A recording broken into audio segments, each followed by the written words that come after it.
Hey, deja ahí, cabrona. Sorry about that. Um, one of the cats was trying to open my bedroom door, and I'm just like, please don't, please don't. All right, but yeah, welcome back, everybody. Hopefully, you guys are doing well. Today is the end of my long weekend, unfortunately,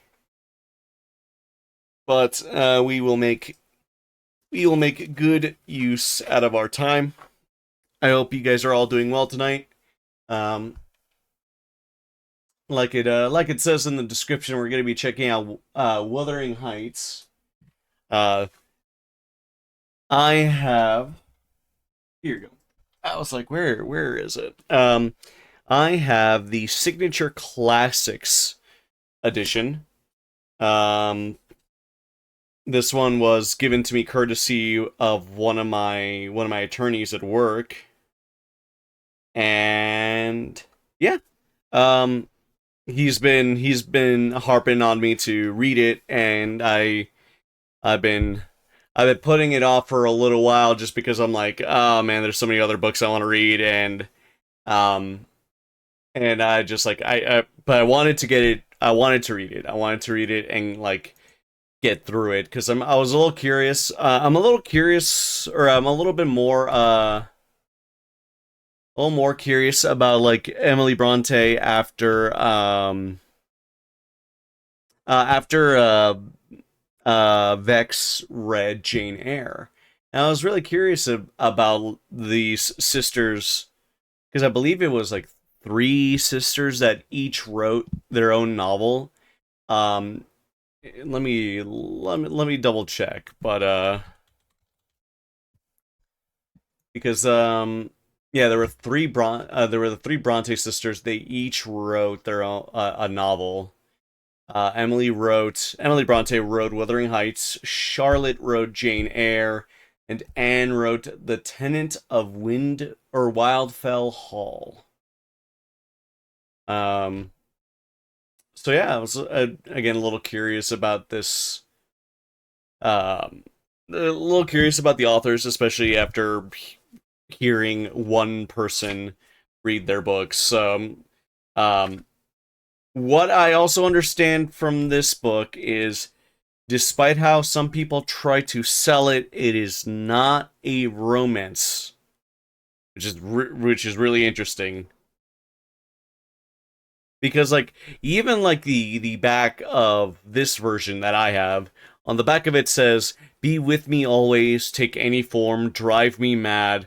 Only do not leave me in this abyss where I cannot find you." Like they're making it sound like this is a romance novel, but from what everybody else has been saying, from chatters and even the attorney, without like giving me spoilers, is Wuthering Heights is a book about terrible people, and I'm really curious about that. So I'll probably read the introduction just so I can give myself some I guess some more insight into the reading itself. How long is the biographical notice? So the biographical notice is about 7 pages, and then there's an editor's preface as well.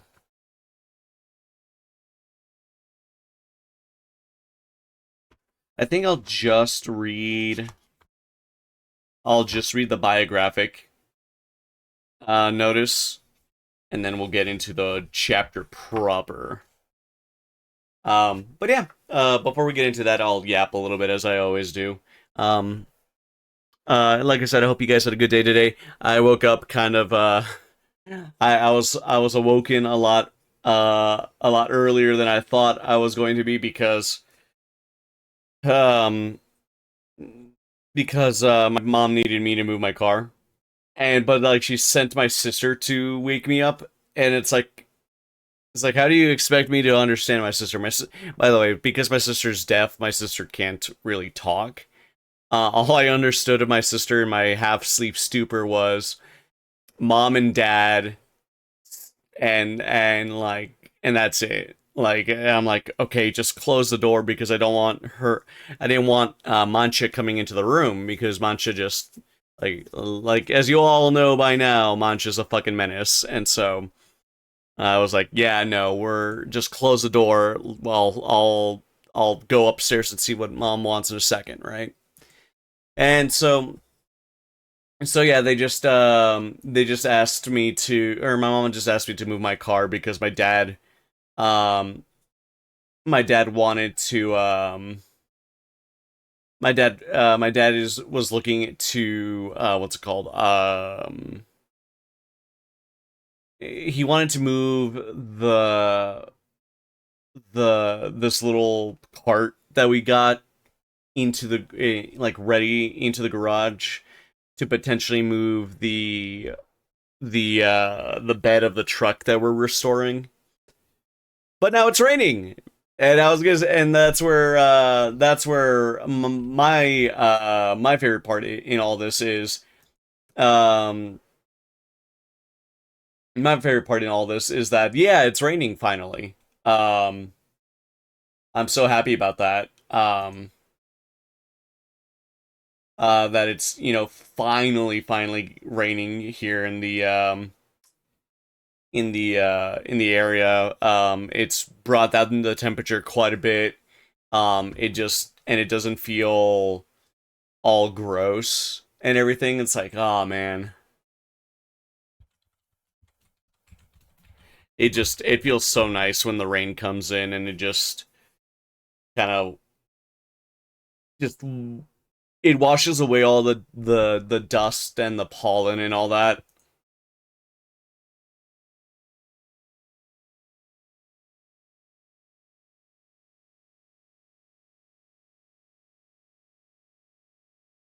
So I'm really happy that we finally got a storm coming in, or not really a storm, but at least what's it called, at least oh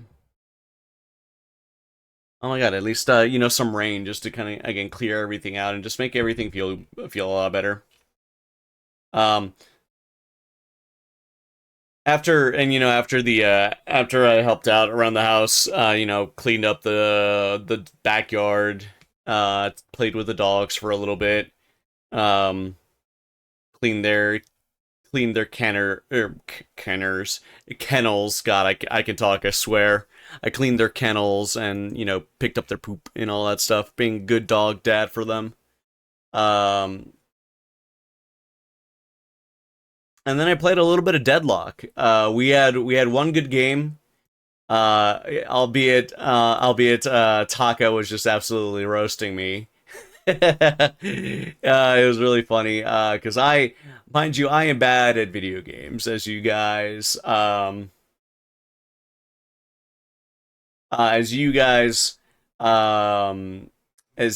might have seen in every time whenever I play Deadlock, I'm not good at the game. I I got old man reflexes. Taka was just absolutely shitting on me because I missed my ult. It was really funny. And then she was like, "What the fuck's your build? What the fuck are you doing?" And I'm like, "I don't fucking know, man. I'm just picking what I think seems good in this situation. Leave me alone." Um so yeah, it was really funny. I don't take any of it personally just because it's like I don't take competitive games super seriously, especially ones that are in development. So it was just really funny to get shit on by Takara in this situation.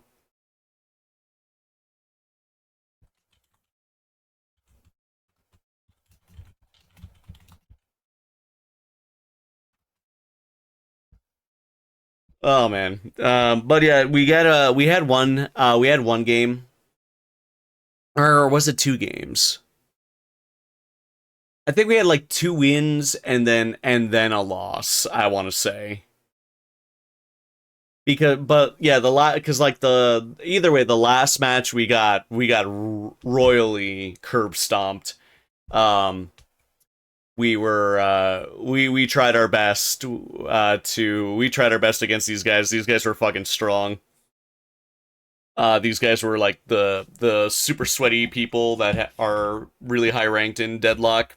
Yeah, I had nothing against any of them, and they were just whipping my ass. They're also playing a really broken character too, Mirage. Mirage might be somebody I actually play on my own, like try to learn how to play, just because of how stupid his kit is. Basically, he has an I delete you ability. So if you just stand and like let Mirage shoot you, you'll basically build stacks, and then after a moment, or if Mirage does it, he can pop it. He'll just do a bunch of damage to you, and even the tankiest characters imaginable cannot survive getting hit by those abilities. And I'm like, shit. That was certainly something to get just popped off in the distance, even though I've disengaged. I guess I'm just gonna die. I guess I'll just die. Um, so yeah, that was certainly something. So I'm kind of curious to play and learn Mirage just to see if I can if I can get good with him. Probably not, because he does require you being able to shoot your opponent.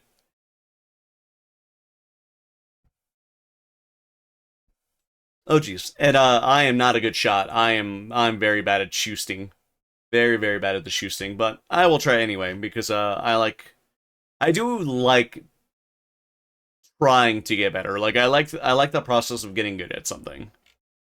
It's always a lot of fun in my opinion to just take the time to get that practice in and get better.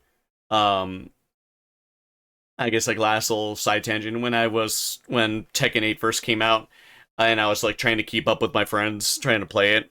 Uh it was bullshit, don't get me wrong, like cuz I don't play fighting games all that often, but it was fun to try to learn how to do the fighting game thing. Though apparently now Tekken 8 is basically just throwing the big middle finger at its audience for a lot of for a lot of the updates that they've made. So yeah, it is certainly something to say the least. Also, one last tangent. Speaking of stuff that just boggles my fucking mind, um, is just like the levels of VTuber drama I just saw today. Um, some are creators that I know, and I'm like, what the fuck is going on, man? Like how like I've already um I've already I've talked about VTuber drama in the past and how stupid it is, right? Um and and it's just crazy though, just to kind of like just seeing like all of the reactions to stuff and the stuff people do to each other. I'm like, what the fuck is going on here, man? This is fucking wild, to say the least. Ugh. Again, I'm glad I avoid situations like these, mostly by being a very introverted person and not getting like hyper involved in groups. Staying at the periphery of a lot of groups seems to help. Seems to help quite a bit.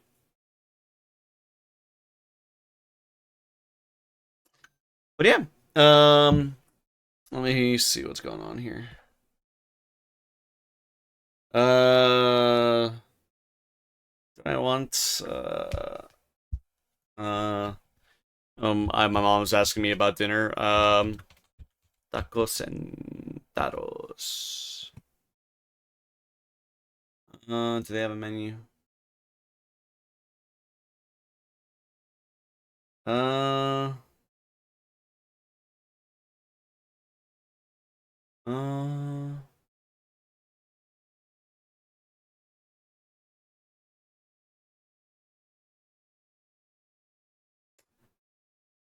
uh, I think I'll just go with some.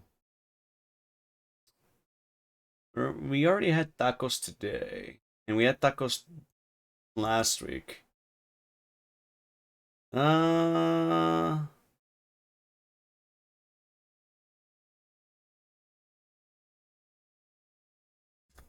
you know what? I'll just get ask for some wings. Fuck it. Mm,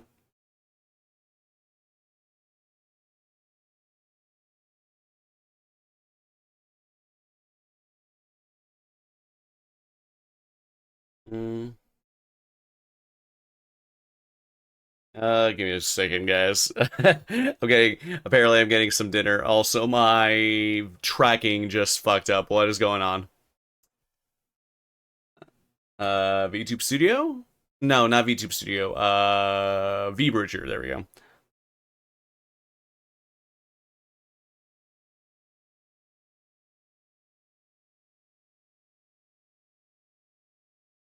Uh,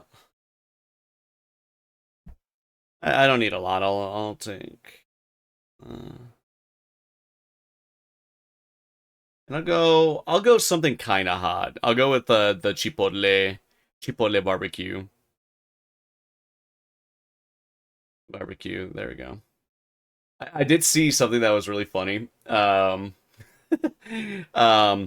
it's like, yo, your food smells really good. It's like it's this little comic. Yo, your food smells really good. Can I try some? It's like, it's spicy. It's like, it's okay.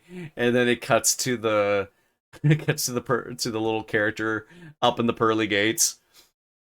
And I'm like, that's me sometimes. That's me whenever I feel adventurous and I want to try some of my family or my friends' food, even though it's spicy.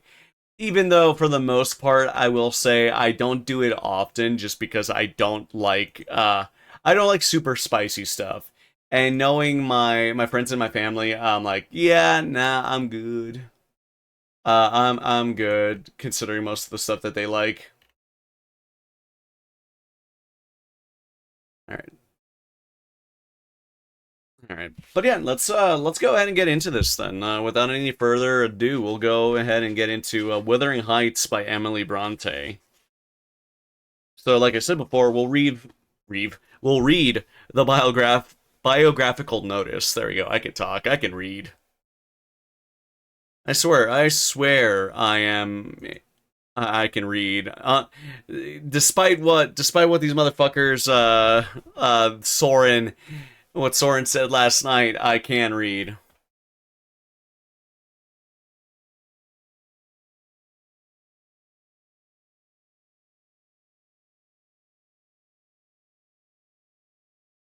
Well, wait. I always before we get into the reading, I just remember I have to ask if they have blue cheese. Ask if they have the blue cheese dip, or whatever it's called. I love blue cheese, by the way. Um, Blue cheese is tasty, especially on like hot wings. But yeah. All right, so biographical notice of Ellis and Acton Bell. It has been thought that all the works published under the names Currer, Ellis, and Acton Bell were in reality the production of one person. This mistake I endeavor to rectify by a few words of disclaimer prefixed to the third edition of Jane Eyre. These two, it appears, failed to gain general credence, and now, on the occasion of a reprint of Wuthering Heights and Agnes Grey, I am advised distinctly to state how the case really stands elevating. Indeed, I feel myself that it is time the obscurity attending those two names, Alice and Acton, was done away. The, the little mystery, which formerly yielded some harmless pleasure, has lost its interest. Circumstances are changed. It becomes, then, my duty to explain briefly the origin and authorship of the books written by Currer, Ellis, and Acton Bell. About 5 years ago, my two sisters and myself, after a somewhat prolonged period of separation, found ourselves reunited and at home. Resident resident in a remote district where education had made little progress and where, consequently, there was no inducement to seek social intercourse beyond our own domestic circle, we were wholly dependent on ourselves and each other, on books and study for the enjoyments and occupations of life. The highest stimulus, as well as the liveliest pleasure we had known from childhood upwards, lay in attempts at literary composition. Formerly, we used to show each other what we wrote, but of late years this habit of communication and consultation had been discontinued. Hence, it ensued that we were mutually ignorant of the progress we might have respectively made. One day in the autumn of 1845, I accidentally lighted on an MS volume of verse in my sister Emily's handwriting. Of course, I was not surprised, knowing that she could and did write verse. I looked it over, and something more than surprise seized me, a deep conviction that these were not the common effusions, nor at all like the poetry women generally write. I thought them condensed and tense, or terse rather, vigorous and genuine. To my ear, they also had a peculiar music, wild, melancholy, and elevating. My sister Emily was not a person of demonstrative character, nor one on the recesses of whose mind and feelings even those nearest and dearest to her could, with impunity, intrude unlicensed. It took hours to reconcile her to the discovery I had made, and days to persuade her that such poems merited publication. I knew, however, that a mind like hers could not be without some latent spark of honorable ambition, and refused to be discouraged in my attempts to fan that spark to flame. Okay, so this is already. I thought this was going to be like the editor's notice, but no, this is who I'm assuming. I'm assuming this is maybe Charlotte Bronte or Anne Bronte writing this. That's interesting. That is very sweet that there's you got your sister looking out for you and trying to get you to do the art stuff, right? To do the writing. Meantime, my younger sister quietly produced some of her own compositions, intimating that since Emily's had given me pleasure, I might like to look at hers. I could not but be a partial judge, yet I thought that these verses too had a sweet, sincere pathos of their own. We had a very early cher- or we had very early cherished the dream of one day becoming authors. This dream never relinquished even when distance divided and absorbing tasks occupied us. Now suddenly acquired strength and consistency, it took the character of resolve. We agreed to arrange a small selection of our poems and, if possible, to get them printed. Adverse to personal publicity, we veiled our own names under those of Currer, Ellis, and Acton Bell, the ambiguous choice being dictated by a sort of conscientious scruple at assuming Christian names positively masculine, while we did not like to declare ourselves women, because without at the time suspecting that our mode of writing and thinking was was not was not what is called feminine, we had a vague impression that authoresses were liable to be looked on with prejudice. We had noticed how critics sometimes use how how sometimes you or how critics sometimes use for their chastisement the weapon of personality, and for their reward flattery, which is not true praise. Bringing out our little book was hard work. As was to be expected, neither we nor our poems were at all wanted. But for this we had been prepared at that outset. Though inexperienced ourselves, we had read the experience of others. The great puzzle lay in the difficulty of getting answers of any kind from the publishers to whom we applied. Being greatly harassed by this obstacle, I ventured to apply at the Messrs. I'm gonna assume that says Messrs Chambers of Edinburgh for a word of advice. They may have forgotten the circumstance, but I have not. For from them I received a brief and businesslike, but civil and sensible reply, on which we acted, and at last made away. The book was printed, it is scarcely known, and all of that merits to be known are the poems of Ellis Bell. The fixed conviction I held and hold of the worth of these poems has not indeed received the confirmation of much favorable criticism, but I must retain it notwithstanding. Ill success failed to crush us. The mere effort to succeed had given a wonderful zest to existence. It must be pursued. We each set to work on a prose tale. Alice Bell produced Wuthering Heights, Acton Bell, Agnes Grey, and Currer Bell also wrote a narrative in one volume. These MSS, I don't know what that means. MSS were perseveringly obtruded upon various publishers for the space of a year and a half. Usually their fate was ignominious and abrupt dismissal. At last, Wuthering Heights and Agnes Grey were accepted on terms somewhat impoverishing to the two authors. Currer Bell's book found acceptance nowhere, nor any acknowledgement of merit, so that something like the chill of despair began to invade her heart. As a forlorn hope, she tried one more publishing house, more Messrs. Smith and Elder. Ere long, in a much shorter space than on which experience had taught her to calculate, there came a letter, which she opened in the dreary expectation of finding two hard, hopeless lines, intimating that Messrs. Smith and Elder were not disposed to publish the MS's manuscript, I'm assuming.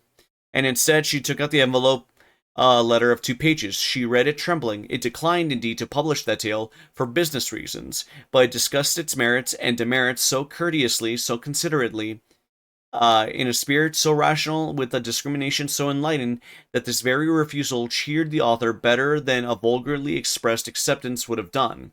It was added that a work in 3 volumes would meet with careful attention.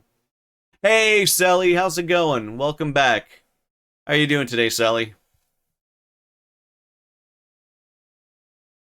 I hope you're doing well. I also will say about that from a writer's perspective, right? I would um, I like the idea of even though their collected book of poetry did not sell and was not received well, it still spurred them on to write their own books, each of the sisters, right? And and then I like the fact that Messrs. Smith and Elder actually took the time to critique and give some insight to how Carrera's book, which I'm assuming is it's going to be that's going to be Charlotte Bronte with Jane Eyre. I want to say that's my guess anyway. That that is again, it's very interesting just to see the fact that the critique, like, sure, it was declined, but the critique fueled her to keep going. Doing good. Just came back from visiting a friend. Oh, gotcha, Sally. Hopefully it went well. Also, SMV, welcome back, buddy. How you doing? Hopefully you're doing well, SMV. But yeah, let's keep going. I was I was then just completing Jane Eyre, at which I had been working a while, or while the one volume was plodding its weary round in London. In 3 weeks I sent it off. Friendly and skilful hands took it in. This was the commencement of September 1847. It came out before the close of October following, while Wuthering Heights and Agnes Grey, my sister's works, which had already been in press for months, still lingered under a different management. They appeared at last. Critics failed to do them justice. The immature but very real powers revealed in Wuthering Heights were scarcely recognized. Its import and nature were misunderstood. The identity of its author was misrepresented. It was said that this was an earlier and ruder attempt of the same pen which had produced Jane Eyre. Unjust and grievous error. We laughed at it at first, but I deeply lament it now. Hence, I fear, arose a prejudice against the book. The writer who could attempt to palm off an inferior and immature production under the cover of one successful effort must indeed be unduly eager after the secondary, an assorted result of authorship and a pitiable indifference to its true and honorable meed. If reviewers and the public truly believe this, no wonder that they look darkly on the cheat. Yet I must not be misunderstood to make these things subject for reproach or complaint. I dare not do so. Respect for my sister's memory forbids me. By her, any such querulous manifestation would have been regarded as unworthy and offensive weakness. It is my duty, as well as my pleasure, to acknowledge one exception to the general rule of criticism.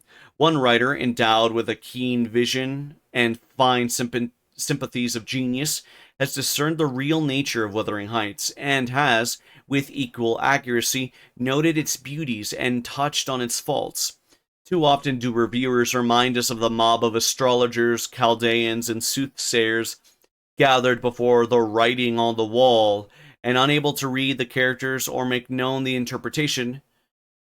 We have a right to rejoice when a true seer comes at last, some man in whom is an excellent spirit, to whom have been given light, wisdom, and understanding, who can accurately read the mene tekele ufarsin of an original mind, however unripe, however inefficiently cultured and partially expanded that mind may be, and who can say with confidence, "This is the interpretation thereof." What is mene tekel ufarsin? What's that a reference to? We know what to do.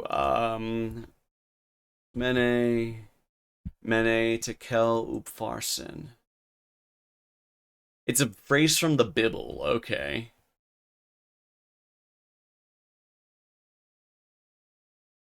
Yeah, it is a phrase from the Bible. Let's see, it appears in Daniel 5 along with its translation. Some translations spell Upharsin as parson. The phrase appeared on the wall of the palace of Belshazzar, the acting king of Babylon. He is referred to as the son of Nebuchadnezzar, although he was not Nebuchadnezzar's immediate successor. The biblical account of the mysterious and frightening phrase of mene tekel upharsin has given rise to the modern expression handwriting on the wall, meaning a portent or warning of inevitable misfortune. Okay. Okay, interesting.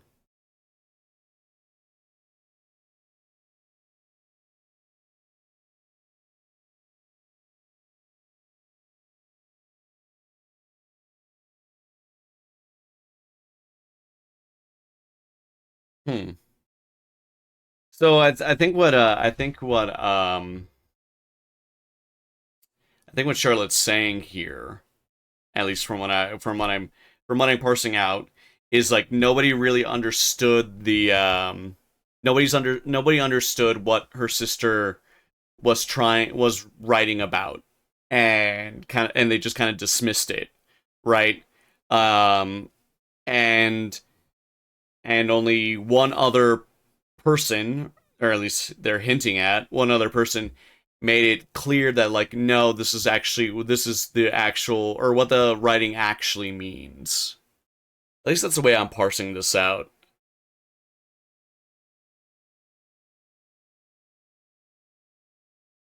Very very dense language. But if I remember correctly, the three Bronte sisters were initially very well off, but uh, but as far as I understand it, though, and later in life, they lost a lot of that family wealth. If I'm remembering correctly. So yeah, very. So the way they write is very very clearly indicative of someone who's had like a lifetime of education at that point. Let's see. Yet, even the writer to whom I allude shares the mistake about the authorship, and it does me the injustice to suppose that there was equivoque in my former rejection of this honor. As an honor I regard it, I assure him that I would scorn in this and in every other case to deal in. Okay, maybe I'm not saying evivoke. No, it's evivoke. I want to say right. No, or equ- equivoke. How, how do I say this word? And what does this word mean?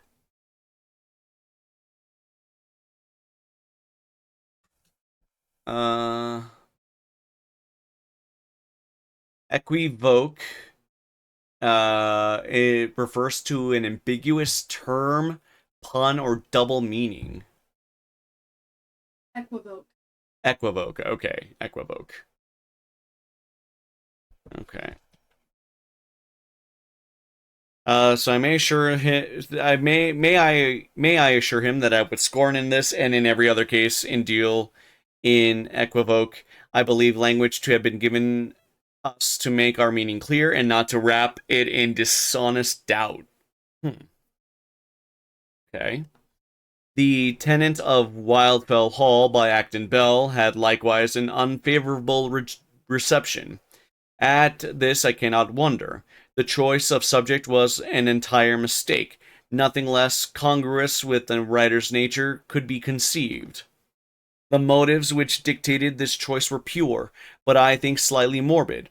She had, in the course of her life, been called on to contemplate, near at hand and for a long time, the terrible effects of talents misused and facilities abused. Hers was naturally a sensitive, reserved, and dejected nature. What she saw sank very deeply into her mind. It did her harm. She brooded over it until she believed it to be a duty to reproduce every detail, of course with fictitious characters, incidents, and situations, as a warning to others. She hated her work, but would pursue it. Oh, you're gonna lurk, Sally? No worries. Thank you so much for dropping by. I greatly appreciate it. When reasoned with on the subject, she regarded such reasonings as a temptation to self indulgence. She must be honest. She must not varnish, soften, or conceal. This well meant resolution brought on her misconstruction and some abuse which she bore, as it was her custom to bear whatever was unpleasant with mild, steady patience. She was very sincere she was a very sincere and practical Christian, but the tinge of religious melancholy communicated a sad shade to her blameless life, or to not belief, brief, blameless life. Damn. Neither Ellis nor Acton allowed herself for one moment to sink under want of encouragement. Energy nerved the one, and endurance upheld the other. They were both prepared to try again. I would fain think that hope and the sense of power were yet strong within them. But a great change approached.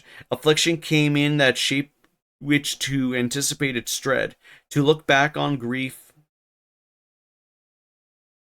Right, but a great changed approach. Affliction came in the shape which to anticipate its dread, to look back on.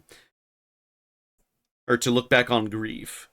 In the very heat and burden of the day, the laborers failed over their work. My sister Emily first declined. The details of her illness are deep branded in my memory, but to dwell on them, either in thought or narrative, it is not in my power. Never in all her life had she lingered over any task that lay before her, and she did not linger now. She sank rapidly. She made haste to leave us. Yet, while physically she perished, mentally she grew stronger than we had yet known. Day by day, when I saw with what affront she met suffering, I looked on her with an anguish of wonder and love. I have seen nothing like it, but indeed I have never seen her parallel in anything. Stronger than a man, simpler than a child, her nature stood alone. The awful point was that while full of ruth for others, on herself she had no pity. The spirit was inexorable to the flesh. From the trembling hand and the unnerved limbs, the faded eyes, the same service was exacted as they had rendered in health. To stand by and witness this, and dare not remonstrate, was a pain no words can render. Damn.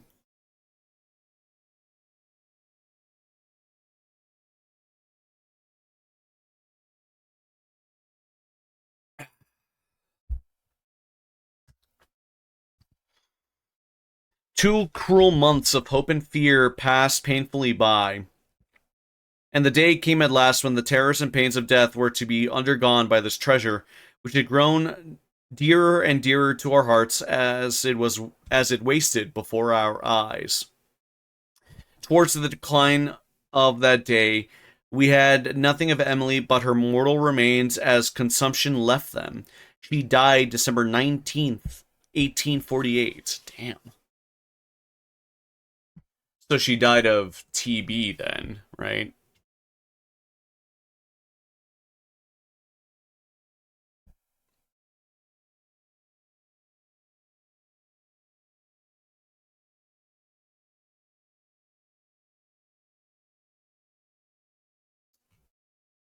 Mm-hmm.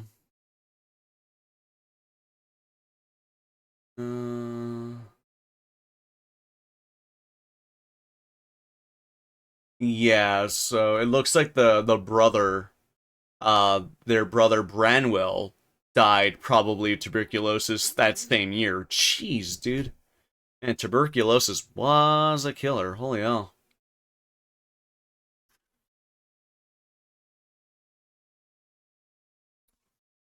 We thought this enough, but we were utterly and presumptuously wrong. She was not buried ere Anne fell ill. She had not been committed to the grave a fortnight before we received distinct intimation that it was necessary to prepare our minds to see the younger sister go after the elder. Accordingly, she followed the same path with slower step, and with a patience that equaled the other's fortitude. I have said that she was religious and was leaning on those Christian doctrines in which she firmly believed, that she found support through her most painful journey. I witnessed their, God, how do I say this? Efficacy in her latest hour and greatest trial, and must bear my testimony to the calm triumph with which they brought her through. She died May 28th, 1849. What more shall I say about them? I cannot and need not say much more. In externals, they were two unobtrusive women. A perfectly secluded life gave them retiring manners and habits. In Emily's nature, the extremes of vigor and simplicity seemed to meet. And under an unsophisticated culture, in artificial tastes, and an unpretending outside, lay a secret power and fire that might have informed the brain and kindled the veins of a hero. But she had no worldly wisdom. Her powers were unadapted to the practical business of life. She would fail to defend her most manifest rights, to consult her most legitimate advantage. An interpreter ought always to have stood between her and the world. Her will was not very flexible. It was generally opposed her interest. Her temper was magnanimous, but warm and sudden, her spirit altogether unbending. Anne's character was milder and more subdued. She She wanted the power, the fire, the originality of her sister, but was well endowed with quiet virtues of her own. Long suffering, self denying, reflective, and intelligent, a constitutional reserve and taciturnity placed and kept her in the shade, and covered her mind, and especially her feelings, with a sort of nun-like veil which was rarely lifted. Neither Emily nor Anne was learned, or I guess was learned. They had no thoughts of filling their pitchers at the wellspring of their minds. They always wrote from the impulse of nature, the dictations of intuition, and from such stores of observation as their limited experience had enabled them to amass. I may sum up all by saying that for strangers they were nothing, for superficial observers less than nothing, but for those who had known them all their lives in the intimacy of close relationship, they were generally good and truly great. This notice has been written because I felt it a sacred duty to wipe off the dust of their gravestones and leave their dear names free from soil. Currer Bell, September 19th, 1850. Wow. Also, ads are going to start here in a little bit, so we won't start the first chapter just yet, but here after the ads. So one thing I'm kind of curious, so because since I looked up the Wikipedia article, but just kind of given this, just kind of given the the explanation of her of Emily's character by process of elimination. This is Charlotte writing this. It seems that Emily was a very headstrong person, but like so much so that she kind of was. She was kind of what's the best way to put it? That she kind of needed somebody to help her with like the everyday stuff, because it almost seemed like, at least from the way this is worded, it feels like Charlotte is describing that she was not a very social person. She was not a very what, I guess what's the best way to put it?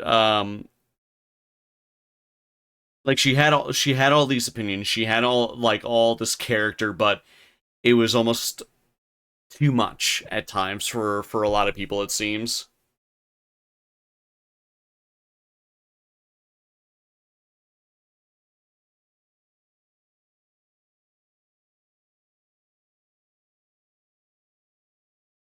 So, but the this also leads into one of the things that I'm seeing here. Um, so I'm reading the Wikipedia article, and obviously this might need I might need to read into the citations that they're making here, but um, so under like the personality and character, they're saying they make a note of autism and anorexia, which is interesting. And Emily's solitary and introverted nature has caused speculation regarding her neurology.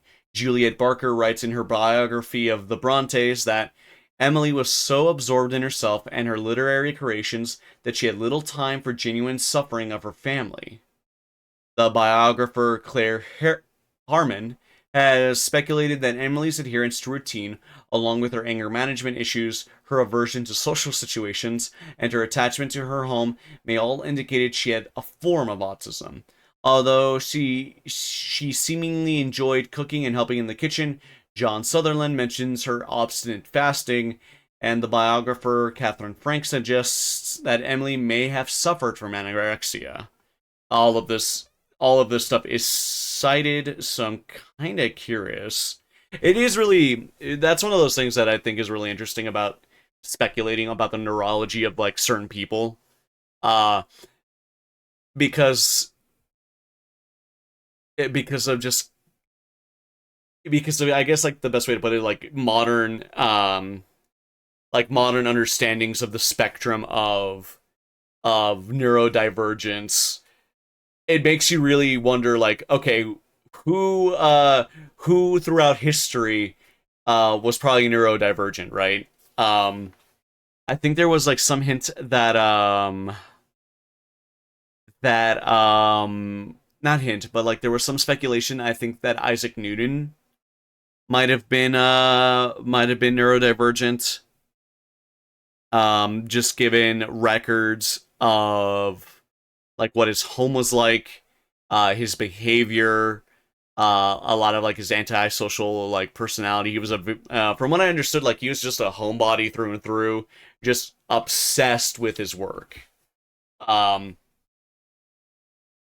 and so it's just one of those things I find really interesting about the neurology of of people back in the day too, right? Because like how much of it, like it goes back to because it kind of goes back to if you guys have heard of the changeling, the sort of the rational behind about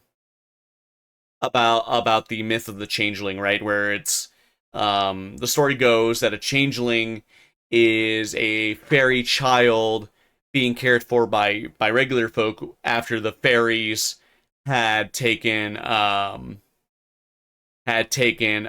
baby, right? Had taken a real life baby, and it's one of the prevailing theories about it is the changeling tale is made to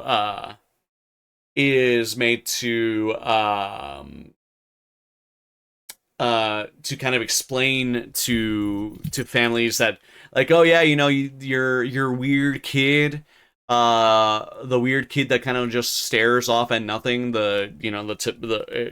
subscribe any like any neurodivergent quality to a child, it's 200 years ago, uh and people would have thought they were a changeling, when in reality it could have been autism or ADHD or whatever, right?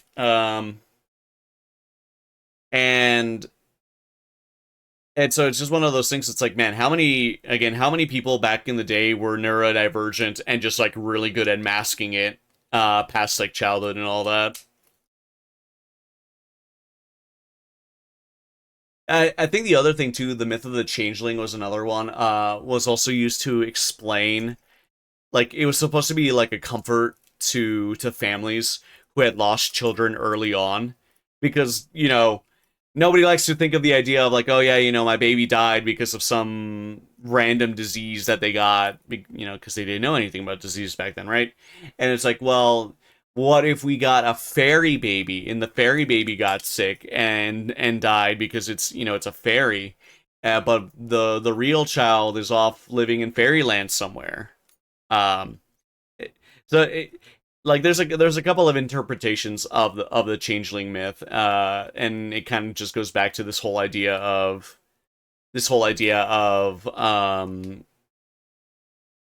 just like trying to explain real world phenomenon of like either children dying in infancy or really young, or just children being uh not being neurotypical and being a little weird.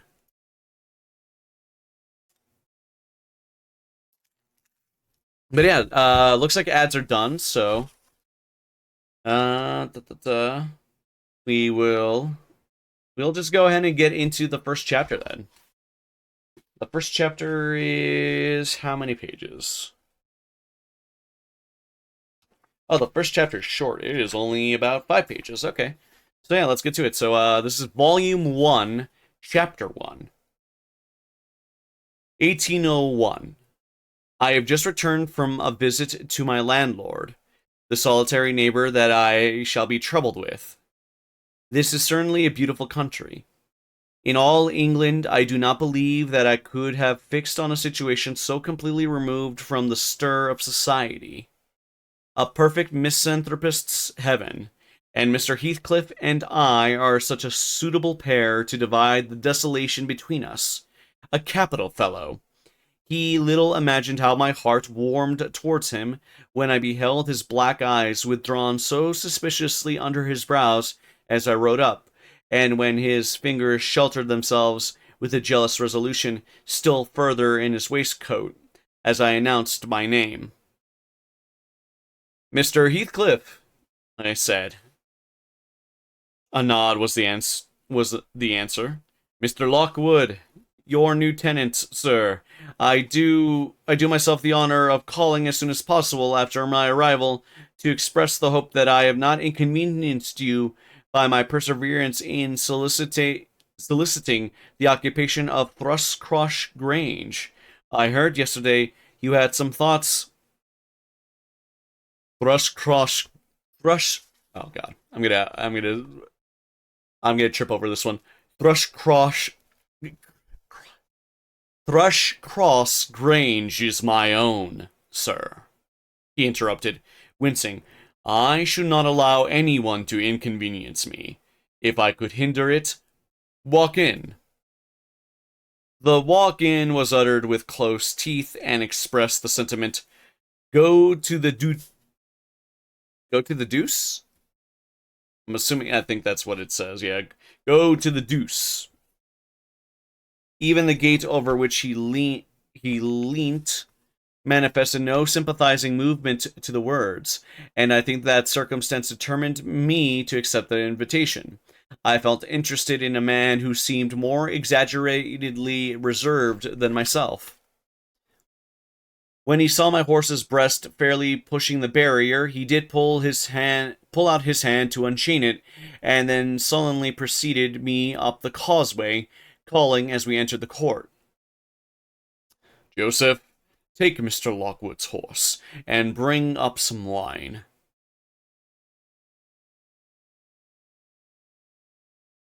I am... I'm assuming this is Lockwood? Here... Oh god, my voice is cracking. I'm 14 again. Here we have the whole establishment of domestics, I suppose, was the reflection, and suggested by this compound order. No wonder the grass grows up between the flags, and cattle are only hedge cutters. Joseph was an elderly, nay, an old man, very old, perhaps, though hale and sinewy.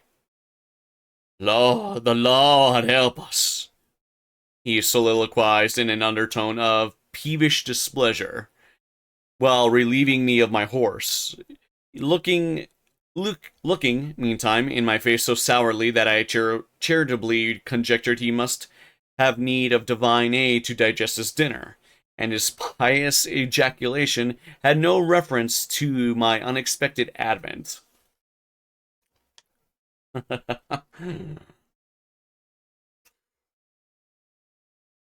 I'm gonna be mature. I'm not gonna say anything. Wuthering Heights is the name of Mr. Heathcliff's dwelling. Wuthering being a significant provincial adjective rather, descriptive of the atmospheric tumult to which its station is exposed in stormy weather. Pure, bracing ventilation they must have up there. At all times, indeed, one may guess the power of the north wind blowing over the edge by the excessive slant of a few stunted firs at the end of the house, and by a range of gaunt thorns all stretching their limbs one way, as if craving alms of the sun. Happily, the architect had foresight to build it strong. The narrow windows were deeply set into the wall, and the corners defended the large jutting stones.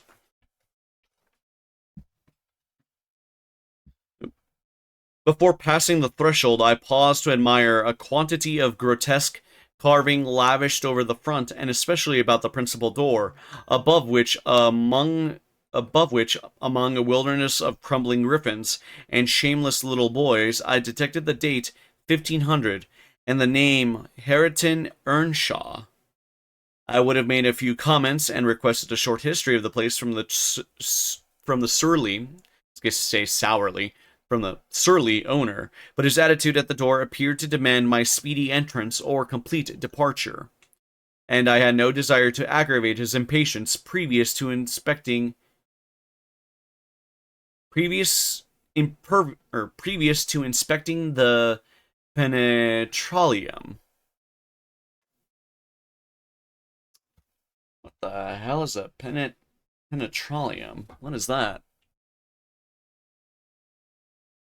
Penetralium?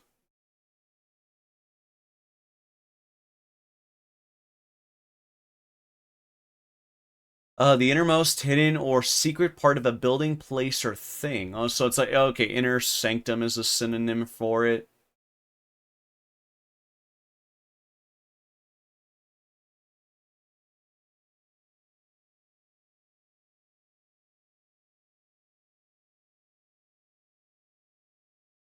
Huh, interesting. So yeah, it's like the deepest part of the house. Huh, interesting. Also, give me a quick second.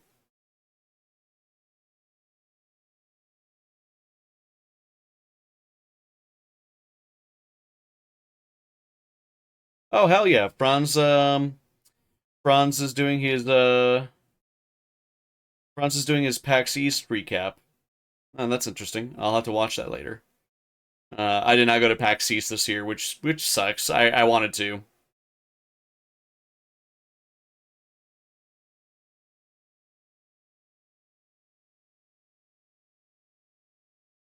It's weird that PAX East went from being in May last year to being in March now. By the way, and between my whole job situation, it made it impossible for me to go this year. I really wanted to go though. Maybe next year. Maybe next year, depending on what's going on. But yeah, let's get back into it. Shouldn't I should avoid getting sidetracked. Well, that's just me. That is just me. Okay. One step brought us into the family sitting room without any introductory lobby or passage.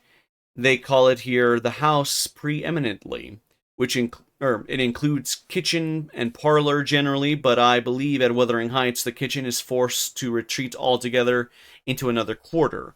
At least I distinguished a chatter of tongues and a clatter of culinary utensils deep within, and I observed no signs of roasting, boiling, or baking about the huge fireplace, or any glitter of copper saucepans and tin colanders on the walls.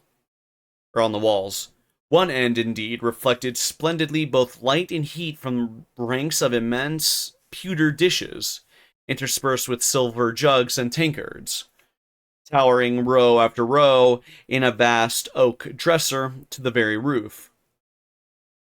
The latter had never been underdrawn, its entire anatomy lay bare to an inquiring eye, except where a frame of wood laden with oatcakes and clusters of legs of beef, mutton, and ham concealed it.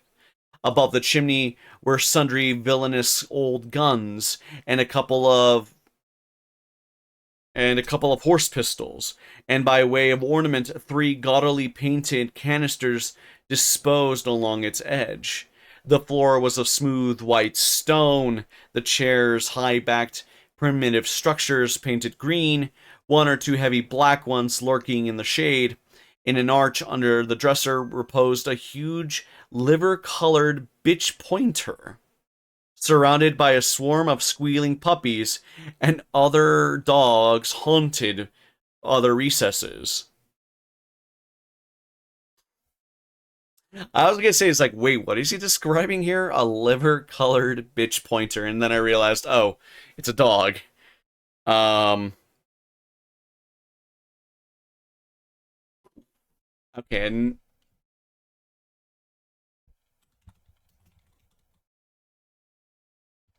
I need to see what they mean by liver color. Oh, okay, so this is what we would call like a like a chocolate color now. Well, like this, so there's a liver. Well, I guess it just depends on the breed and the kind of color that they got. Okay, interesting. Okay, I was gonna say, it's like, what kind of color is liver? And I'm like, and like, mind you, I've had liver before. Like, I've eaten it, and it's like it's a very purple looking organ. So I'm like, what do they mean by this? All right. The apartment and furniture would have been nothing extraordinarily. or extraordinary as belonging to a homely northern farmer with a stubborn countenance and stalwart limbs set out to advantage in knee breeches and gaiters. Such an individual, seated in his armchair, his mug of ale frothing on the round table before him, is to be seen in a circuit of 5 or 6 miles among these hills, if you go at the right time after dinner. But Mr. Heathcliff's forms a singular contrast to his abode and style of living. He is a dark-skinned. Hmm. Okay. I am going to say this. I'm going to say this word, just kind of giving context of when this was written. So I can already assume where this might be going with Heathcliff a little bit. Hmm. Okay. He is a dark-skinned gypsy in aspect, in dress, and manners a gentleman. That is as much a gentleman as many a country squire, rather slovenly, perhaps, yet not looking amiss with his negligence, because he has an erect, oh god, and handsome figure, and rather morose. Possibly some people might suspect him of a degree of underbred pride. I have a sympathetic chord within that tells me it is nothing of the sort. I know by instinct his reserve springs from an aversion to showy displays of feeling, to manifestations of mutual kindliness. He'll love and hate equally under cover, and esteem it a species of impertinence to be loved and hated again. No, I'm running on too fast. I bestow my own attributes over liberally on him. Mr. Heathcliff may have entirely dissimilar reasons for keeping his hand out of the way when he meets a would-be acquaintance to those which actuate me. Let me hope my constitution is almost peculiar. My dear mother used to say I should never have a comfortable home, and only last summer I proved myself perfectly unworthy of one.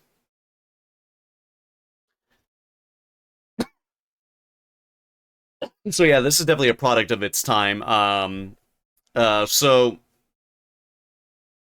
so so Heathcliff is Romani in at the very least in appearance. He might actually be Romani, as depending on just where it goes with the story.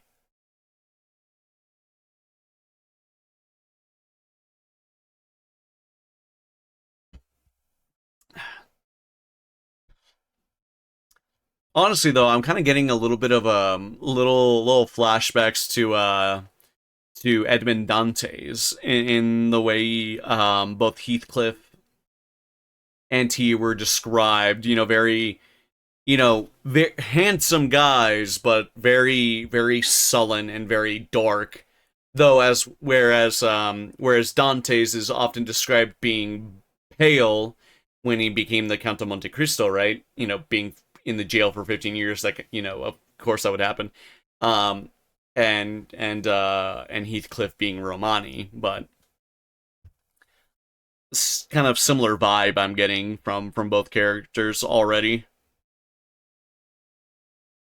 While enjoying a month, while enjoying a month of fine weather at the seacoast, I was thrown into the company of a most fascinating creature, a real goddess in my eyes.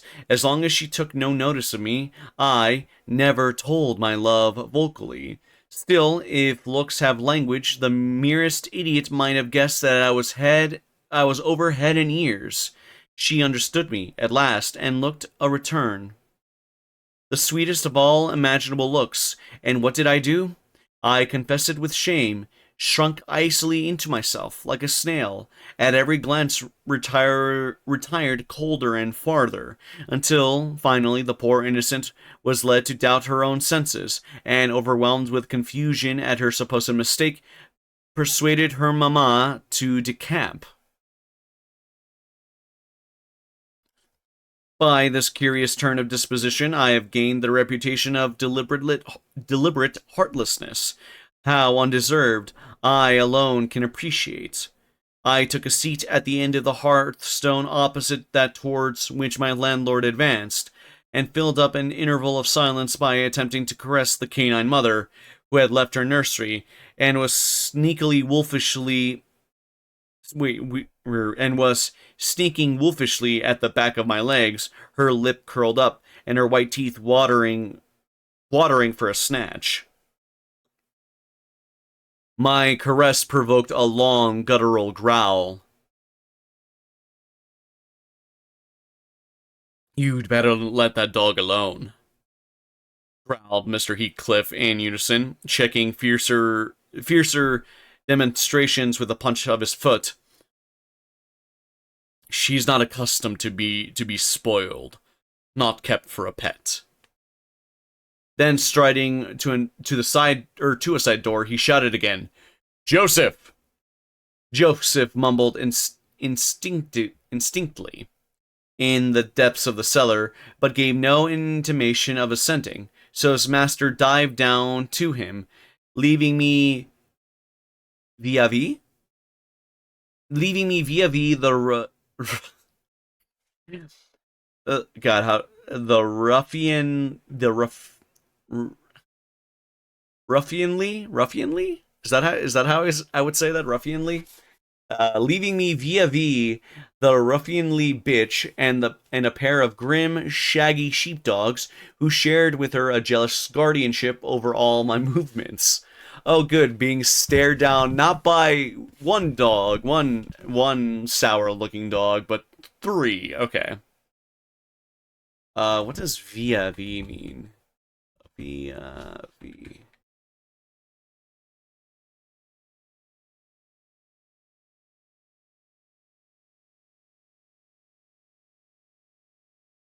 So it can mean in relation with or to, in a position facing a specified or implied subject. It could also mean a face-to-face meeting. So yeah, like he's being mad dogged by a bunch of mad dogs, by a bunch of grumpy beasties. Not anxious to come in contact with their fangs, I sat still, but imagining they would scarcely understand tacit insults, I unfortunately indulged in winking and making faces at the trio, and some turn of my fuck, how do I, God, why am I having such a hard time tonight? Physiognomy, is that how you say it?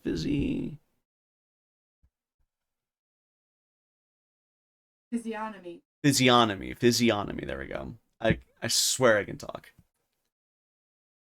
And some turn of my physiognomy so irritated Madame that she suddenly broke into a fury and leapt at my knees. I flung her back and hastened to interpose the table between us. Good job, numbnuts.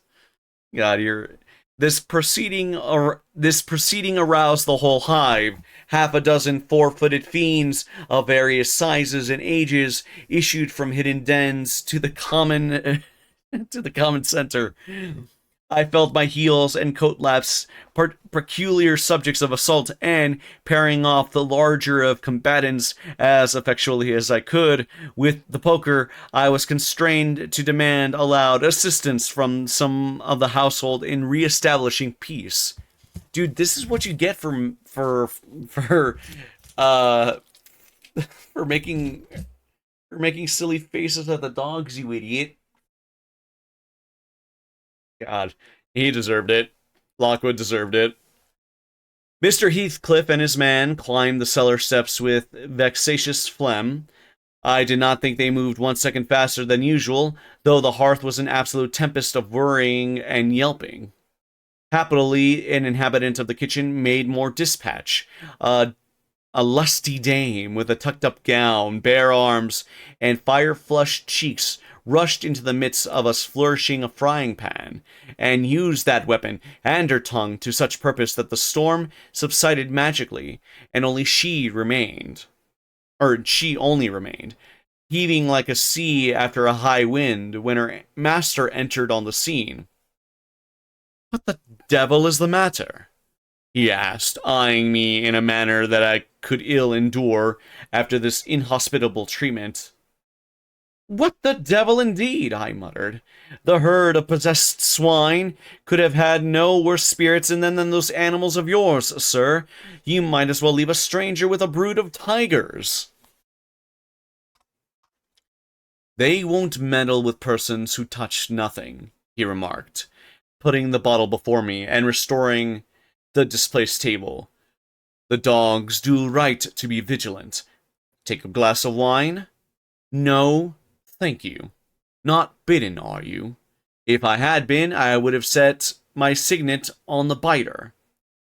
Heathcliff's countenance relaxed into a grin. Come, come, he said. You are flurried, Mr. Lockwood. Here, here, take a little wine. Guests are so exceedingly rare in this house that I and my dogs, I am willing to my own, hardly know how to receive them. Your health, sir.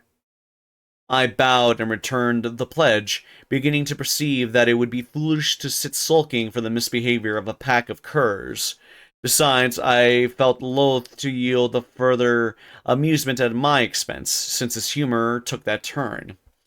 He, probably swayed by prudential consideration of the folly of offending a good tenant, relaxed a little, in the laconic style of chipping off his pronouns and auxiliary verbs, and introduced what he supposed would be a subject of interest to me, a discourse on the advantages and disadvantages of my present place of retirement.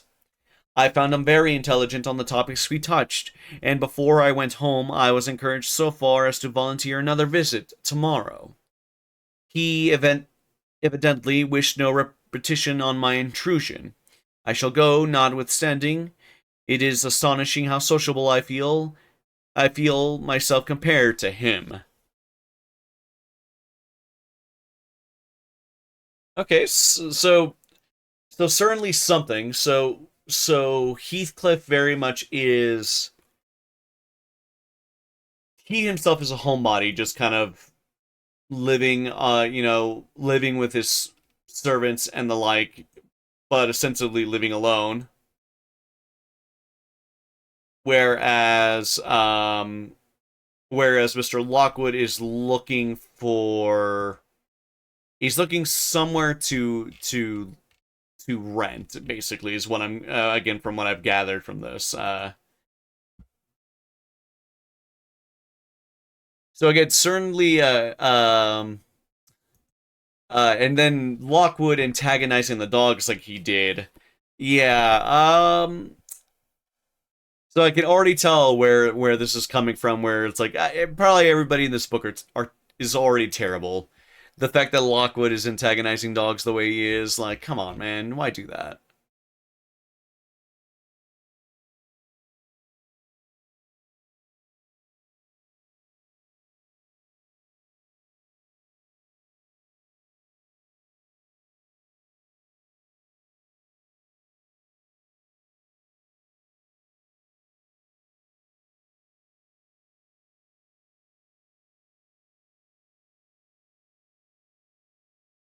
Okay, so let me take a quick drink here. We're gonna take a chapter break here.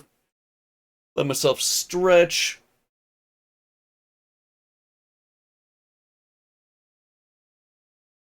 Oh man.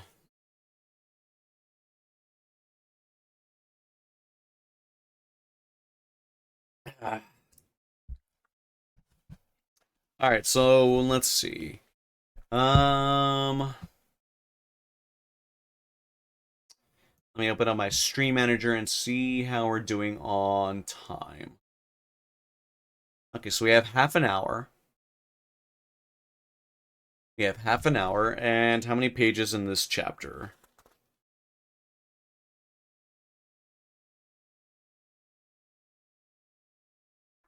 This is about 10 pages.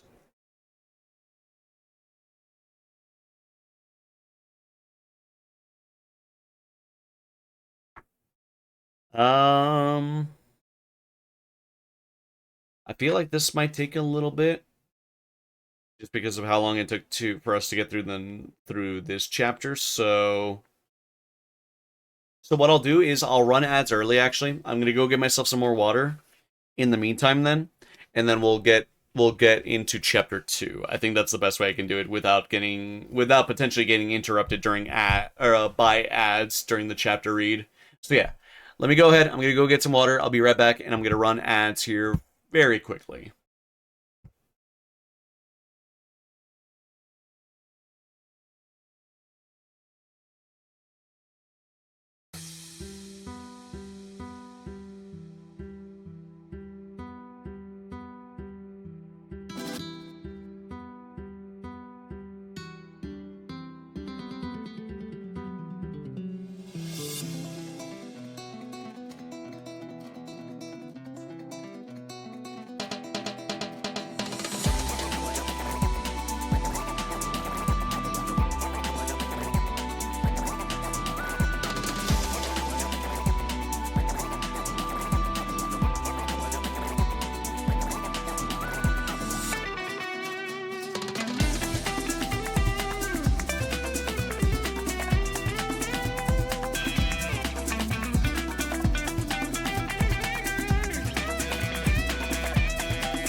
Okay. Uh, so impromptu snack break. Because the moment I went upstairs to get my water, it's when my family showed up with wings, the wings I ordered. Um, so I'm gonna have a few wings really quick. Just finished writing a book on professional boxers. I could have saved myself several ambulance trips if I had written it on on paper. Oh my god. What the fuck? What the fuck?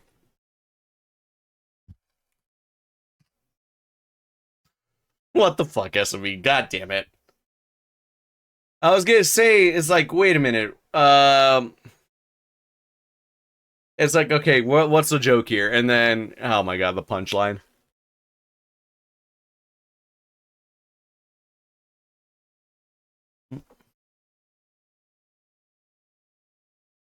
By the way, these wings are really good. Fuck you, SMB. Fuck you, SMB.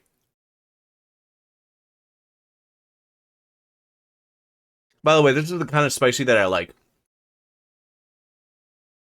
I love the smoky sweetness of the chipotle. And that's just complemented by the heat. Mm.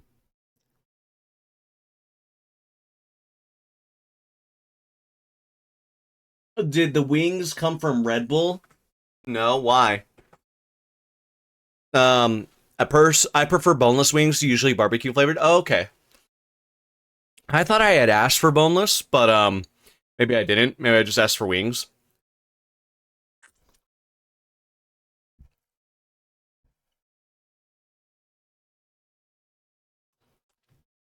Boneless wings are just nuggets. Hey, you're right. You're right. But they're still delicious. There's nothing wrong with my fancy chicken nuggets, all right? Now, you know what? Now, if boneless wings came in the shape of dinosaurs, you know what? Then that would be really funny.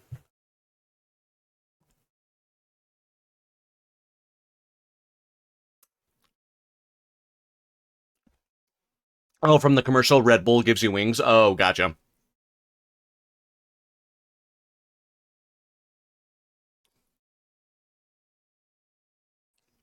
Right? Imagine if like Buffalo Wild Wings sold sold basically dino nuggets, like with their all their fancy sauces and everything, right? That'd be fucking fantastic. I mean, you can. Don't get me wrong. It's like there's nothing holding me back from buying dino nuggets from the supermarket and then tossing them in buffalo sauce. But imagine like high quality dino nuggets. IDK, if this is info, wait, what? If this is info,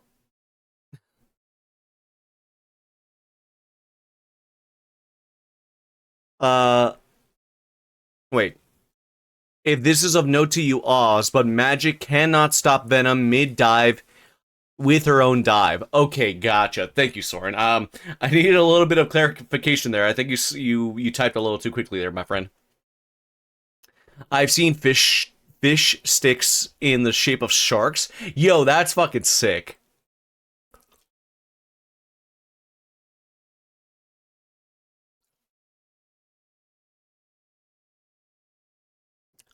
That is really sick. I like that.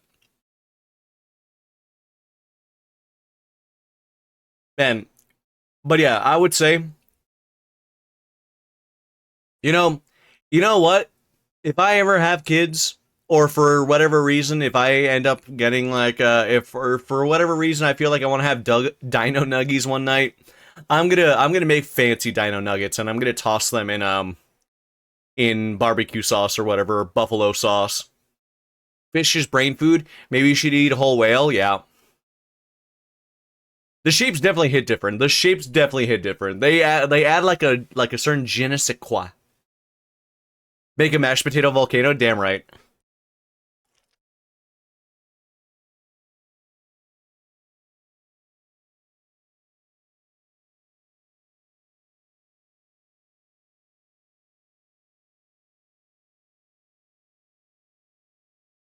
I just tested it with the Venom, and since you play him, I figured I'd mention it since it's something I was curious about. Gotcha. I don't know what that is. What, a je ne sais quoi? Or what are you talking about there, Esme? Hmm.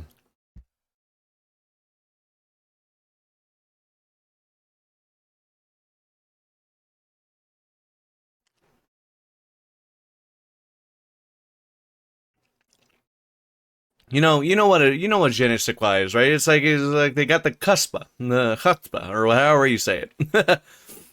It's the French phrase. I know it means I don't know what. It was a joke. Oh,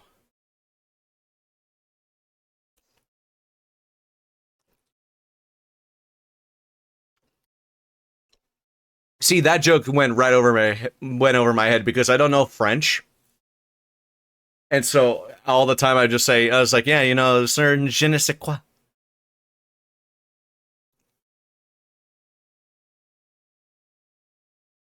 See, I am ignorant of the ways of the French. Even though I've been to France twice, I'm ignorant to the ways of the French.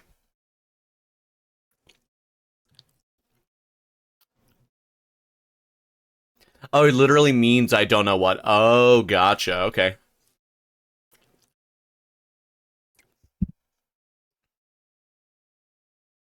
So yeah, I'm gonna eat these wings really quick, and then we're gonna get on to the chapter. Sorry about that. Um,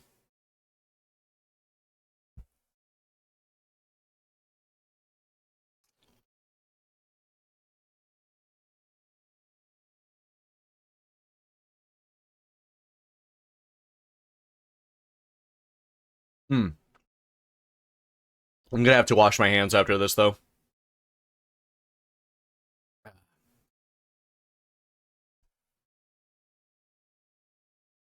Wait, really quick. I need.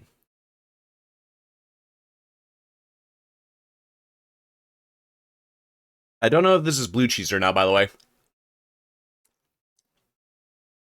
it kind of just tastes like regular ranch, but also I feel like it's funky enough that it might actually just be like blue cheese ranch.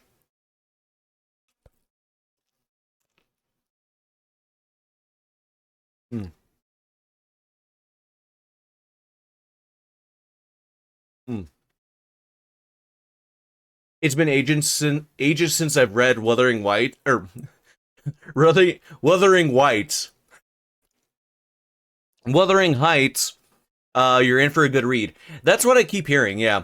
So I'm really curious about it. The first chapter alone is very interesting, like development of characterization, though, because this, like the way Lockwood is the way Lockwood is presenting himself, it's like, ah, yes, I am such a misanthrope, just like my landlord.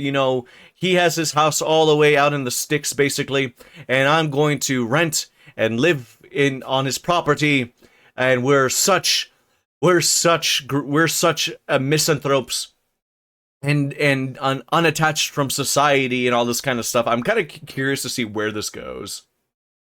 Withering Whites just describes Trump and his cronies, yeah.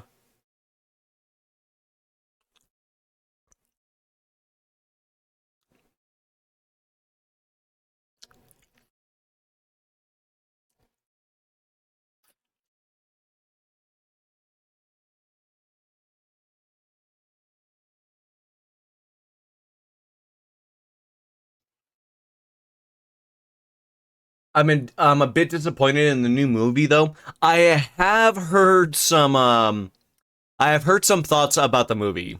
Because from what I understand of the movie turned it into it basically turned it into like 50 Shades of Grey.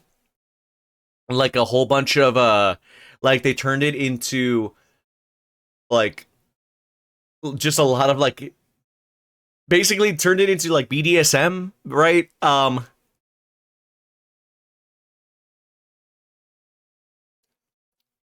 that they weren't really sticking to the actual thematics of the book, which is certainly interesting. Again, this is coming from somebody who has not read Wuthering Heights already, so yeah, I don't know. Again, I don't know how accurate the movie is compared to the actual book. But from what I understood of reviews, it's not that accurate at all.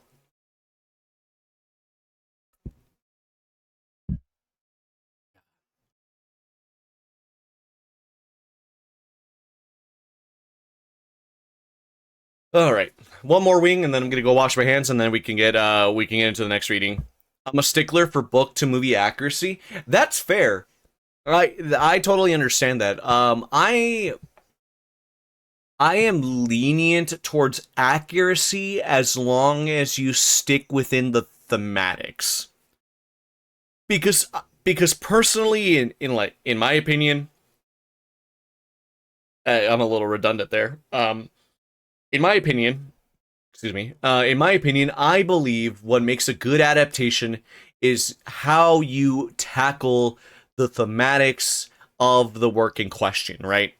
It's why I think Del Toro's Frankenstein works so good because even though it's not necessarily book accurate, it hits a lot on those same themes, right?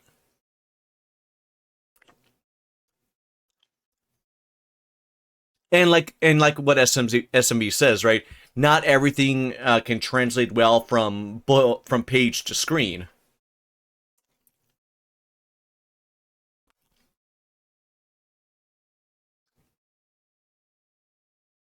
True, but I'm also anal. Totally fair, Valkyrie. Totally fair. Um, but yeah, so especially giving given movies as well, like movies are roughly anywhere from an hour and 20 minutes to like 2.5 hours if for like a typical theatrical production, right? Sometimes you might be able to get away with 3 hours, but 3 hours is a long time to be sitting in a chair watching a movie, right? It's a lot of commitment, especially in this day and age. And trying to adapt a whole book into such a short time frame is really hard, right? And so it's one of those reasons why I am of the mindset that I think most books should be turned into TV shows.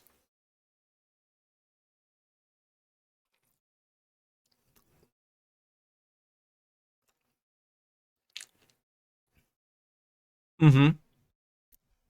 Like the It miniseries. It had a miniseries, right? Like that's one. Like Tyrion's injuries in Game of Thrones, they made him hideous in the book, but only a couple of scars in the series. Exactly, yeah. Like he's supposed to not have a nose in the books, and then in the show, it's like he's a little roughed up, but he looks fine.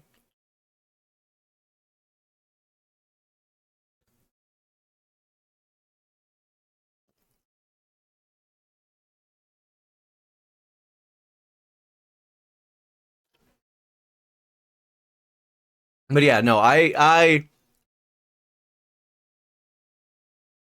am of the mindset that adaptations, as long as they stick within the thematics, it should be fine.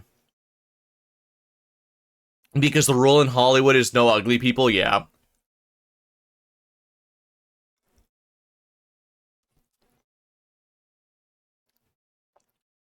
Not unless not unless the movie has to have you be ugly for one reason or another.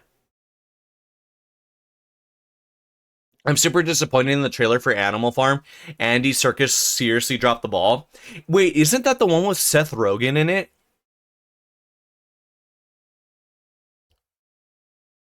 Also, Tony Stark revealing himself as Iron Man, he never did so in the comics. Really?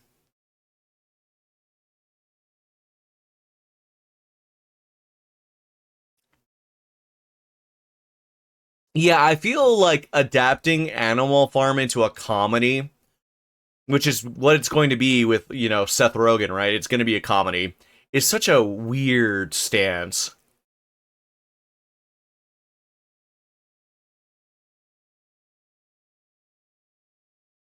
At least in the original comics you read as a kid, gotcha. Okay. Seth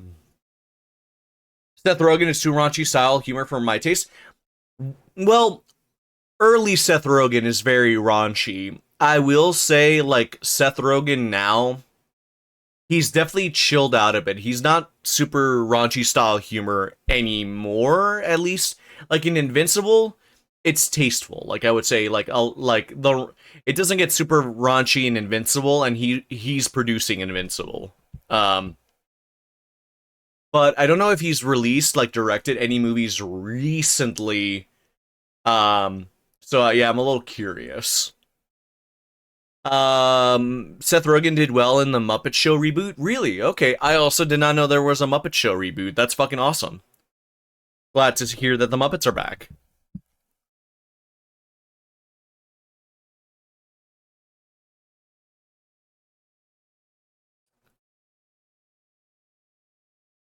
All right, really quick. I'm gonna go dump these wings. I'm gonna go wash my hands, and I'll be right back. I apologize for the delay. My dinner got here, and I'm hungry.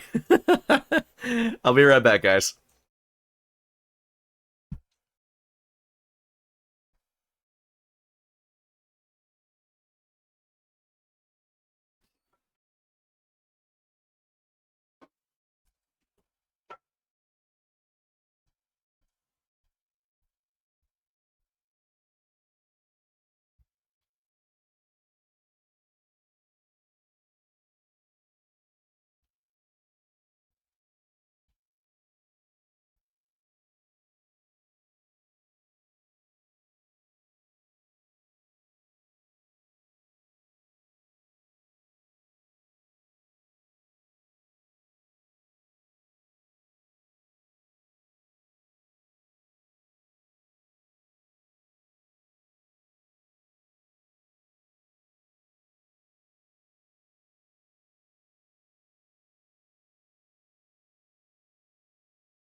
Oh, so leave me alone. This is my carrot. This is my carrot, you little shit. Leave it alone. Make a text from a carrot.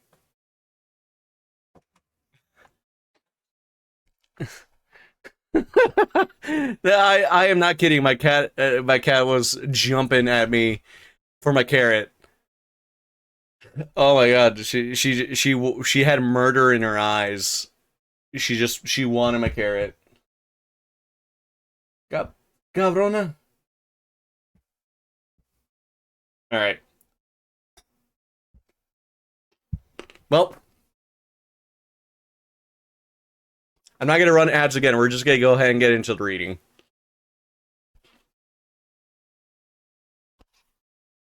We'll see where we end up. If she goes for the carrot, use the stick. Oh yeah, yeah, exactly. All right, so we are on chapter 2 of Wuthering Heights, with my cat thumping in the background doing something. I don't know. All right. Yesterday afternoon, set and misty and cold, I had half a mind to spend it by my study fire, instead of wading through heath and mud to Wuthering Heights. On coming up from dinner, however, NB, I dine between 12 and 1 o'clock, and the housekeeper, a matronly lady taken as a fixture along with the house, could not or would not comprehend my request that I might be served at 5. On mounting the stairs with this lazy intention and stepping into the room, I saw a servant girl on her knees, surrounded by brushes and coal scuttles, and raising an infernal dust that she extinguished the flames with heaps of cinders. This spectacle drove me back immediately. I took my hat and, after a 4 miles walk, arrived at Heathcliff's garden gate just in time to escape the first feathery flakes of a snow shower. On that bleak hilltop, the earth was hard with a black frost, and the air made me shiver through every limb. Being unable to remove the chain, I jumped over, and running up the flagged causeway bordered with straggling gooseberry bushes, knocked vainly for admittance until my knuckles tingled and the dogs howled. Wretched inmates! I ejaculated mentally. You deserve perpetual isolation from your species for your churlish inhospitality. At least I would not keep my doors barred in the daytime. I don't care. I will get in. So resolved, I grasped the latch and shook it vehemently. Vinegar-faced Joseph projected his head from a round window of the barn. "What are you here for?" he shouted. "To master Don in..." What is he saying? To masters done in to fold. Go round by the end of the light if you want to speak to him. I apologize for that. I was like, I don't know what he's saying here. I think he's saying, what are you here for? The masters... to masters done in to fold. I go around by the end of the lake if you want to speak to him, is what the last line says. At least that's the way I read it. Is there nobody inside to open the door? I hallooed, rather, responsively. They know about the missus, and she'll not open at ye mark your flaysome dins until night. Why, can you not tell her who I am, eh, Joseph? No, na me. I'll have no head with it, muttered the head, vanishing. and the snow began to drive thickly. I seized the handle to essay another trial when a young man, without coat and shouldering a pitchfork, appeared in the yard behind. He hailed he hailed me to follow him, and after marching through a washhouse and a paved area containing a coal shed pump and pigeon coot, we arrived at length, we at length arrived in the large, warm, cheerful apartment where I was formally received. It glowed delightfully in the radiance of an immense fire, compounded of coal, peat, and wood, and near the table, laid for a plentiful evening meal, I was pleased to observe the Missus, an individual whose existence I had never previously suspected. I bowed and waited, thinking she would bid me to take a seat. She looked at me, leaning back in her chair, and remained motionless and mute. Oh, oh, my sneeze disappeared again. Fuck. I feel like I need a sneeze really bad, and it just died on me. Oh god. All right, give me a second. Get it face away from the mic.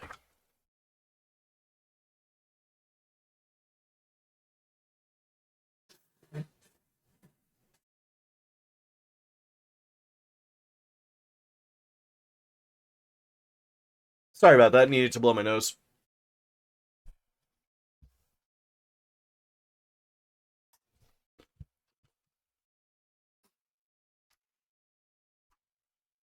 I hate it when a sneeze disappears on me like that.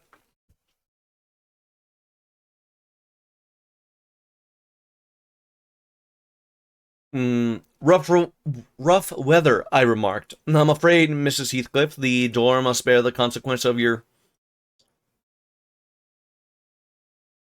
servant's leisure attendance.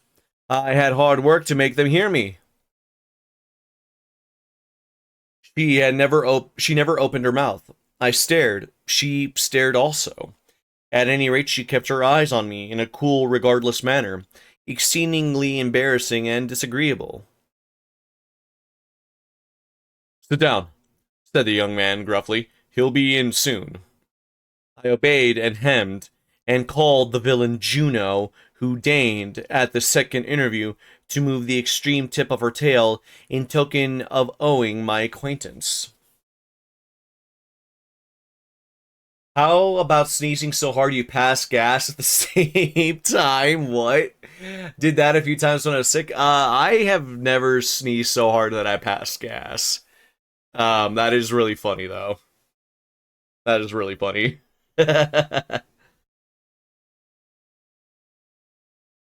A beautiful animal, I commenced again. Do you intend parting with the little ones, madam?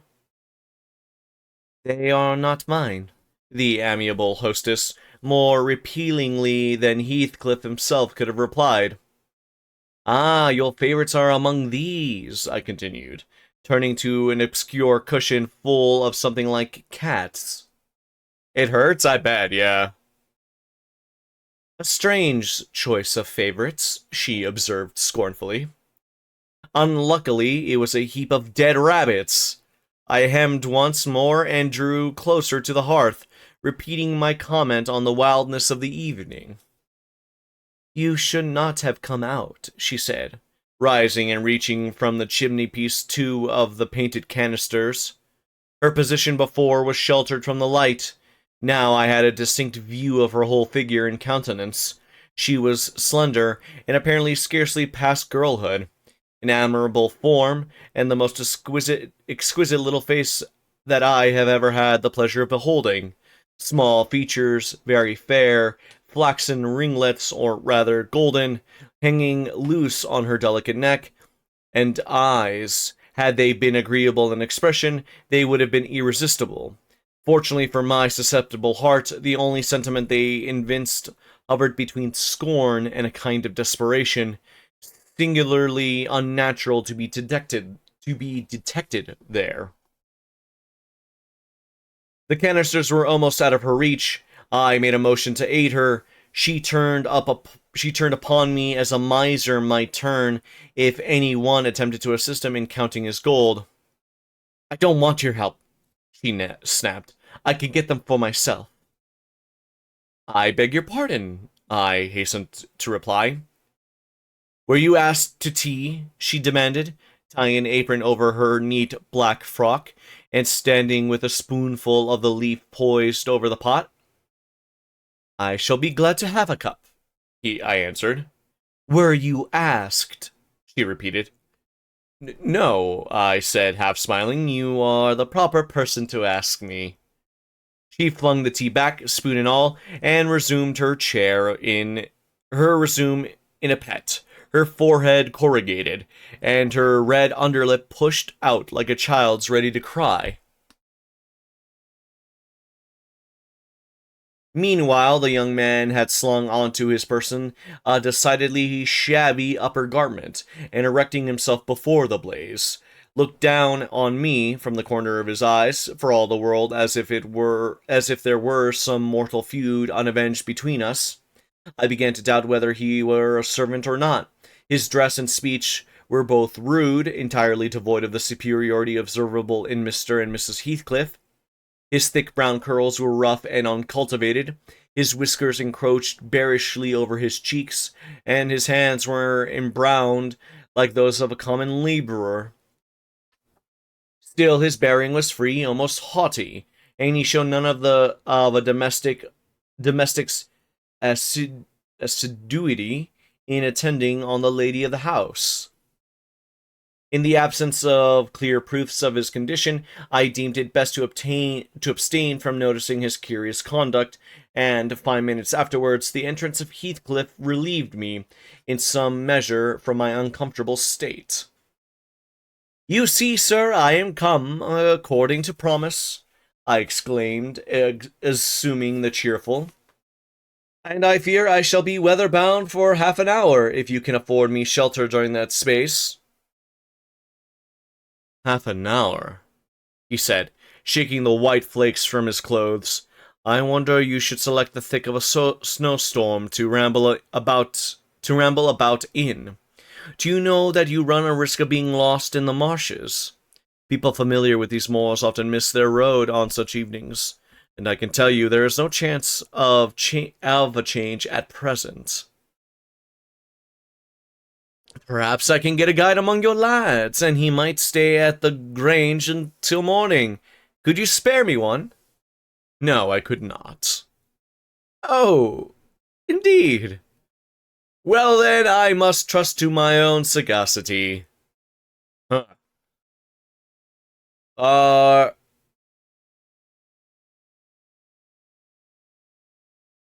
are you going to make the tea? He demanded he of the shabby coat, shifting his ferocious gaze from me to the young lady. Is he to have any? She asked, appealing to Heathcliff. Get it ready, will you? Was the answer, uttered so savagely that I started. In the tone in which the words were said revealed a genuine bad nature. I no longer felt inclined to call Heathcliff a capital fellow. Yeah, I wonder why. When the preparations were finished, he invited me with, Now, sir, bring forward your chair. And we all, including the rustic youth, drew round the table, an austere silence prevailing while we discussed our meal. I thought, if I had caused the cloud, it was my duty to make an effort to dispel it. They could not every day sit so grim and taciturn, and it was impossible, however ill-tempered they might be, that the universal scowl they wore was their everyday countenance. It is strange, I began, in the interval of swallowing one cup of tea and receiving another. It is strange how custom can mold our tastes and ideas. Many could not imagine the existence of happiness in a life of such complete exile from the world as you spend, Mr. Heathcliff, yet I'll venture to say that, surrounded by your family, and with your amiable lady as the presiding genius over your home and heart... My amiable lady, he interrupted, with an almost diabolical sneer on his face. Where is she, my amiable lady? Mrs. Heathcliff? Your wife, I mean? Oh, yes. Well, yes. Oh, you would intimate that her spirit has taken the post of ministering angel and guards the fortunes of Wuthering Heights, even when her body is gone. Is that it? Perceiving myself in a blunder, I attempted to correct it. I might have seen that there was too great a disparity between the ages of the parties to make it likely that they were man and wife. One was about 40, a period of mental vigor at which men seldom cherish the delusion of being married for love, like girls. That dream is reserved for the solace of our declining years. The other did not look 17. Again, a little bit of flashbacks to the Count of Monte Cristo, just a tad.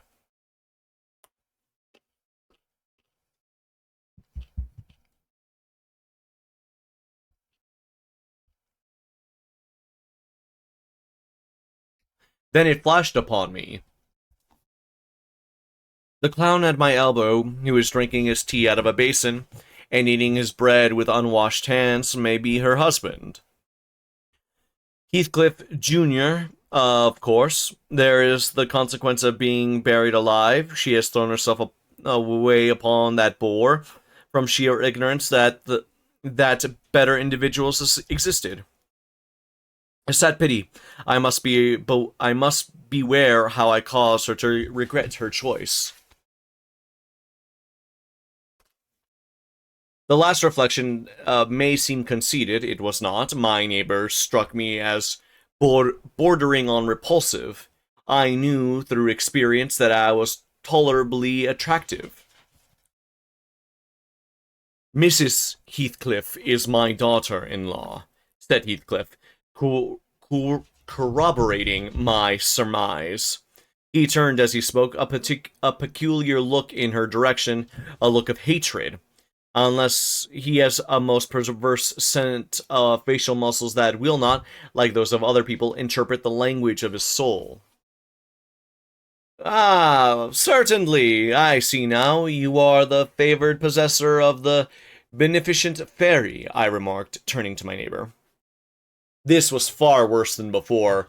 The youth grew crimson and clenched his fist with every appearance of a meditated assault. But he seemed to recollect himself presently and smoothed the storm in a brutal curse, muttered on my behalf, which, however, I took care not to notice. Unhappy in your conjectures, sir, observed my host. We neither of us have the privilege of owning your good fairy. Her mate is dead. As I said, she was my daughter-in-law, therefore she must have married my son. And this young man is not my son, assuredly. Heathcliff smiled again, as if it were rather too bold a jest to attribute the paternity of that bear to him. My name is Hareton Earnshaw, growled the other, and I'd counsel you to respect it. I've shown no disrespect, was my reply, laughing internally at the dignity with which he announced himself. He fixed his eye on me longer than I cared to return the stare, for fear I might be tempted to either box his ears or render my hilarity audible. I began to feel unmistakably out of place in that pleasant family circle. The dismal spiritual atmosphere overcame and more than neutralized the glowing physical comforts around me, and I resolved to be cautious how I ventured under those rafters a third time. He's really just digging himself a deeper and deeper ditch. Like, he's really just... Like, he's gonna die. Like, yeah, maybe not, but it's still funny to think about, like, this guy's just digging a grave for himself at this point.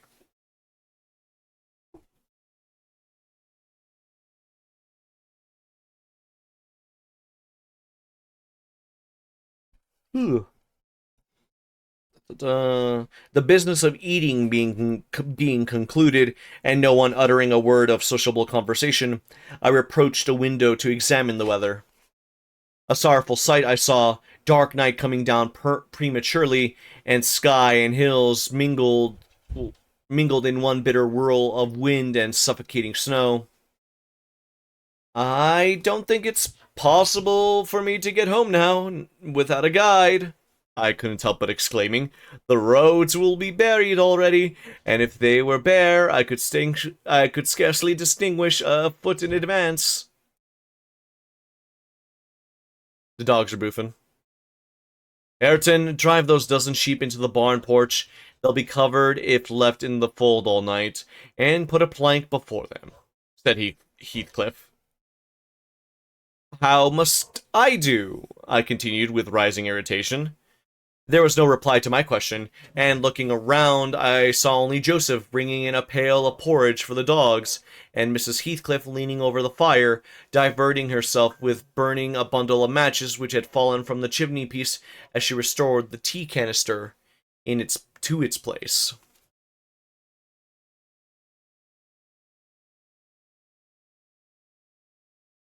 Give me a second. Give me something. Second, something just came up. Ba, ba, ba.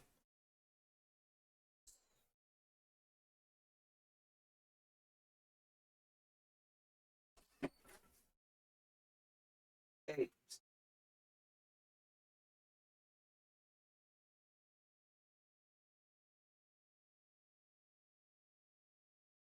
Hey, get out. Get out of here.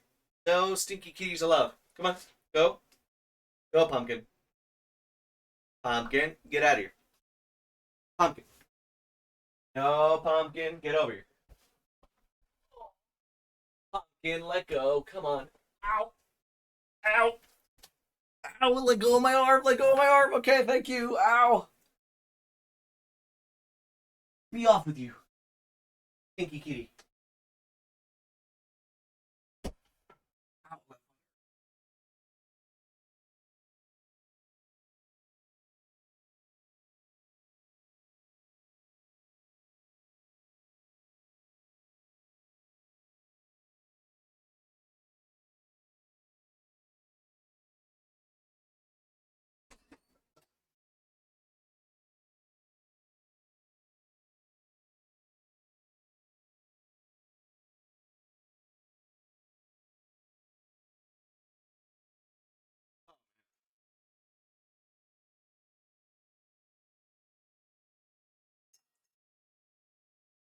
Sorry about that. I had to clean up the cat litter box really quick because uh there's just quite the mess.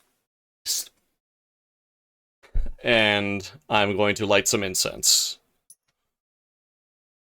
because I've got some stinky kitties.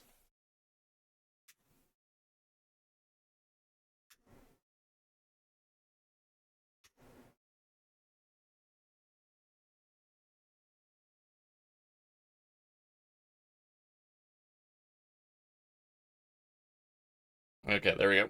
Oh man.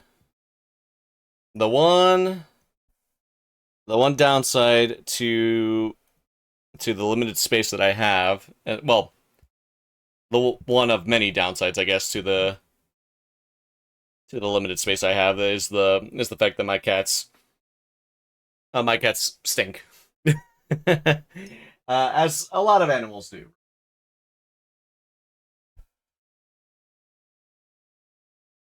Um, Actually, I think if I hear a burst of flames, I'll be sad for you. I'm just lighting an incense. What do you like? What?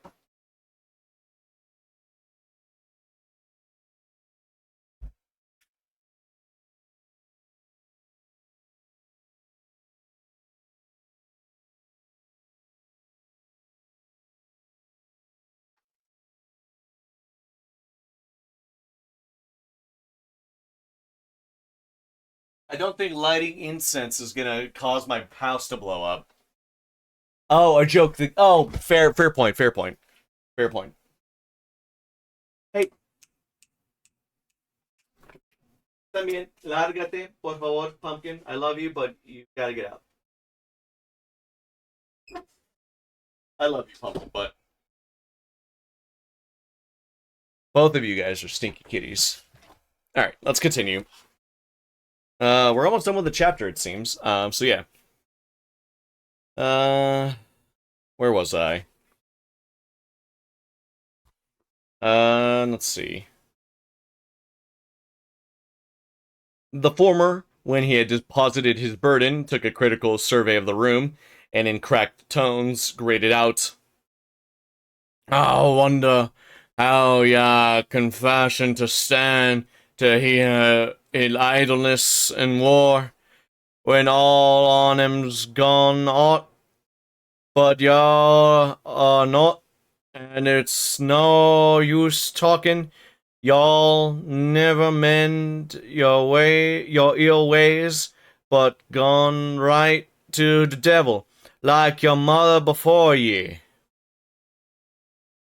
I imagined for a moment that this piece of eloquence was addressed to me, and sufficiently enraged, stepped towards the aged rascal with the intention of kicking him out the door. Miss Lover checked me by her answer. "You scandalous old hypocrite," she replied. "Are you not afraid of being carried away bodily whenever you mention the devil's name? I warn you to refrain from provoking me, or I'll ask your abduction as a special favor. Stop. Look here, Joseph," she continued, taking a long, dark book from a shelf. "I'll show you how far I've progressed in the black art. I shall soon be competent to make a clear house of it. The red cow didn't die by chance, and your roticism can hardly be reckoned among provincial visitations." "Oh, wicked, wicked," gasped the elder. "May the Lord deliver us from evil." "No, reprobate, you are a castaway. Be off, or I'll hurt you seriously.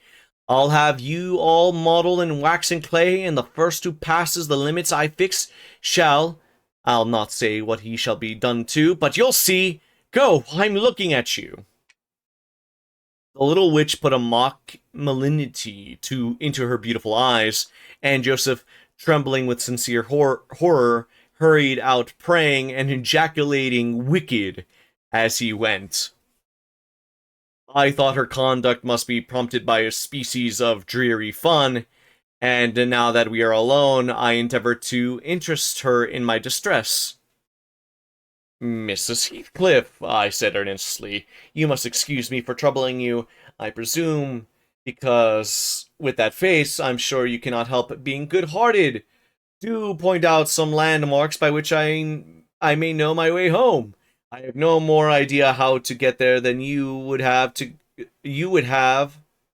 how to get to London." "Take the road you came," she answered, ensconcing herself in a chair, with a candle and the long book open before her. "It is brief advice, but as sound as I can give. If, then, if you hear me being discovered dead in a bog or a pit full of snow, your conscience won't whisper that it is partly your fault." "How so? I cannot escort you. They wouldn't let me go to the end of the garden wall." "You!" "I should be so sorry to ask you to cross the threshold for my convenience on such a night," I cried. "I want you to tell me my way, not to show it, or else persuade Mr. Heathcliff to give me a guide." "Who?" "There is himself, Earnshaw, Zillah, Joseph, and I. Which would you have?" "Are there no boys at the farm?" "No, those are all." "Then it follows that I am compelled to stay." "That you may settle with your host. I have nothing to do with it." "I hope that it'll be a lesson to you to make no more rash journeys on the hill." Oh wait, no, that's Heathcliff. "I hope it will be a lesson to you to make no more rash journeys on these hills," cried Heathcliff's stern voice from the kitchen entrance. "As to staying here, I don't keep accommodations for visitors. You must share a bed with Hareton, or Joseph, if you do." "I can sleep on a chair in this room," I replied. "No, no." No, no, a stranger is a stranger, be he rich or poor. It will not suit me to permit anyone the range of the place while I am off guard, said the unmannerly wretch. I can't tell if that's supposed to be Heathcliff or Mrs. Heathcliff, the girl. With this insult, my patience was at an end. I uttered an expression of disgust and pushed past. No, so this was Heathcliff. Pushed past him into the yard, running against Earnshaw in my haste. It was so dark that I could not see the means of exit. As I wandered round, heard another specimen of their civil behavior amongst each other. At first, the young man appeared about to befriend me. I'll go with him as far as the park, he explained. You'll go with him to hell, exclaimed his master, or whatever relation he bore. And who is to look after the horses, eh? A man's life is more consequence than one evening's neglect of the horses. Somebody must go, murmured Mrs. Heathcliff, more kindly than I expected. Not at your command. Oh, wait, no, not at your command, retorted Hareton. If you set store on him, you'd better be quiet. Then I hope his ghost will haunt you, and I hope Mr. Heathcliff will never get another tenant until the Grange is a ruin. She answered sharply. Hearken, hearken, shoes carson on 'em, muttered Joseph, towards whom I had been steering. He sat within earshot, milking the cows, by the aid of a lantern which I seized unceremoniously, and calling out that I would send it back on the morrow, rushed to the nearest postern. Meister, he's stealing the lantern, shouted the ancient, pursuing my retreat. Hey, Nasher! Hey, dog! Hey, wolf! Hold him! On opening the little door, two hairy monsters flew at my throat, bearing me down and extinguishing the light, while a mingled guffaw from Heathcliff and Hareton put the copestone on my rage and humiliation. Fortunately, the beasts seemed more bent on stretching their paws and yawning and flourishing their tails than devouring me alive, but they would suffer no resurrection, and I was forced to lie till their malignant masters pleased to deliver me. Then, hatless and trembling with wrath, I ordered the miscreants to let me out, on their peril to keep me 1 minute longer, with several incoherent threats of retaliation that, in their definite depth of virulacy, smacked of King Lear. The vehemence of my agitation brought on copious bleeding at the nose, and still Heathcliff laughed, and still I scolded. I don't know what would have concluded the scene had there not been one person at hand, rather more rational than myself, and more benevolent than my entertainer. This was Zillah, the stout housewife, who at length issued forth to inquire about the nature of the uproar. She thought that some of them had been laying violent hands on me, and not daring to attack her master, she turned her vocal artillery against the younger scoundrel. Well, Mr. Earnshaw, she cried, I wonder what you'll have again next. Are we going to murder folk on our very doorstones? I see this house will never do for me. Look at the poor lad. He's fair choking.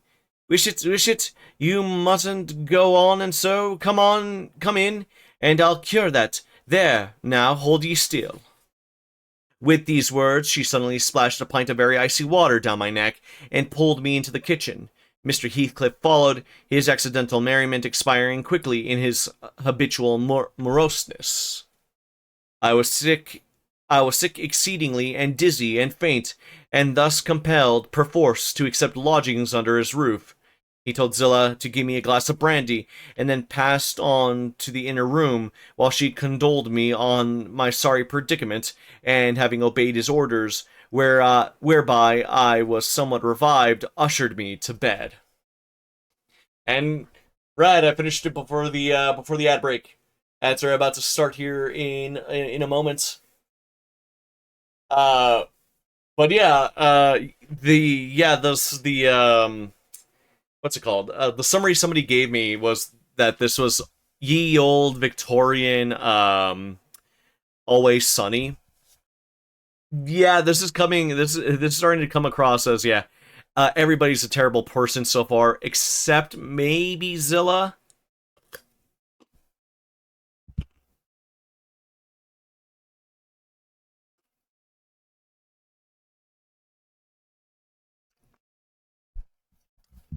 Zilla seems nice enough.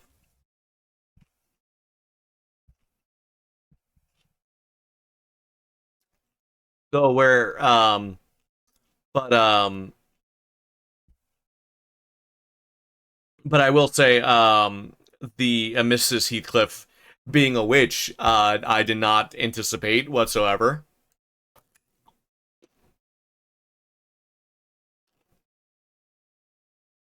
That was certainly something. She just threatened to kill the old guy.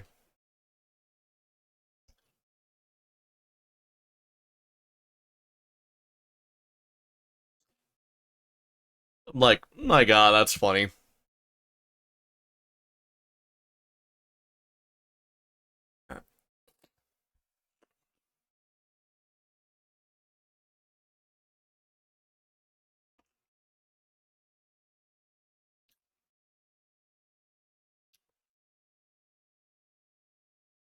Also, don't mind me. I'm eating a carrot.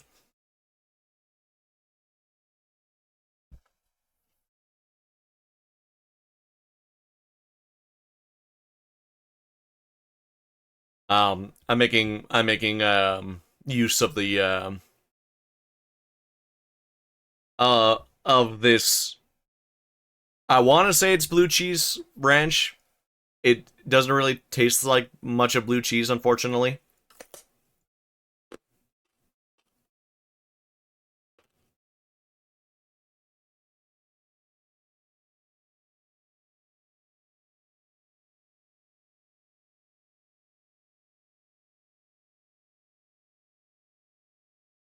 Hmm. So I'm really curious of what happened to get this group of frankly what it seems like terrible people all together.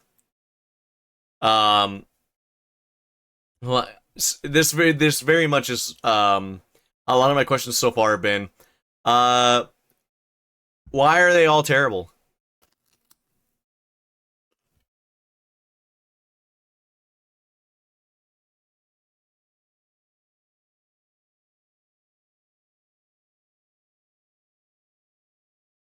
Like I get the old servant, that makes sense. His and Heathcliff's daughter-in-law still hanging around is interesting. Why is she still around? That's a real question. But let me check the time. So we are at that should have started already, by the way. Hmm. I might have to run an ad break. Um, yeah, let me go ahead and run ads. Let me go ahead and run ads, and then we'll figure out what I'm going to do with because we're two chapters in. I want to see if we can get through maybe two more tonight. So yeah, let me run ads and I'll be right back.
Okay, I'm back. I just remembered a couple things. Oops, shit.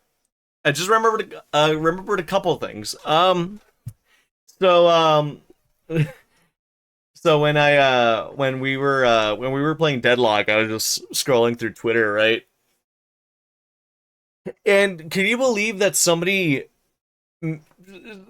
or a group of people rather, probably I'm not sure, but somebody stole 12 tons of Kit Kat chocolate in Europe. From it was going from Italy to Poland, I believe. If what I just read from the official Kit Kat Twitter, if I'm remembering that correctly. And you know what that reminds me of? It reminds me of the Great Maple Heist that happened in somewhere in Canada. What Great Maple the Great Maple Syrup Heist. Yep.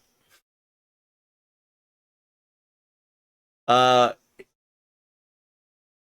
it resulted so there was 2,700 tons of uh maple syrup were stolen between over the course of 2011 and 2012. And I don't think they ever found out whoever stole this maple syrup, by the way. It was just it was just stolen and it was never seen again. How the fuck do you store um how the fuck do you store maple syrup uh after you've stolen it?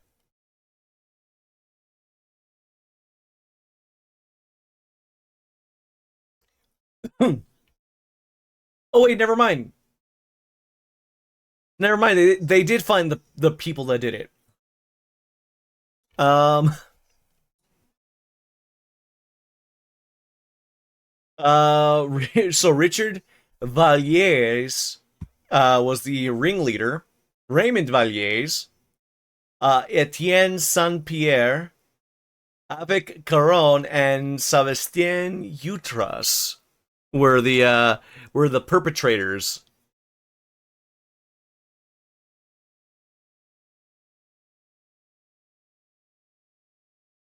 But also, according to the Wikipedia article here, I'm not sure if this is true or not because it's not cited. But between the 18th and 20th of September, or just not September, December of 2012, police arrested 17 men related to the theft. Sounds like they wanted a sweet deal. Yeah, they probably didn't get a sweet deal when they went to when they met with their attorneys. That's fucking wild though. But yeah, I wonder if they're gonna find the people that stole the 12 tons of Kit Kat bars, or well, of Kit Kat candies. I'm not sure if it was just exclusively Kit Kat bars.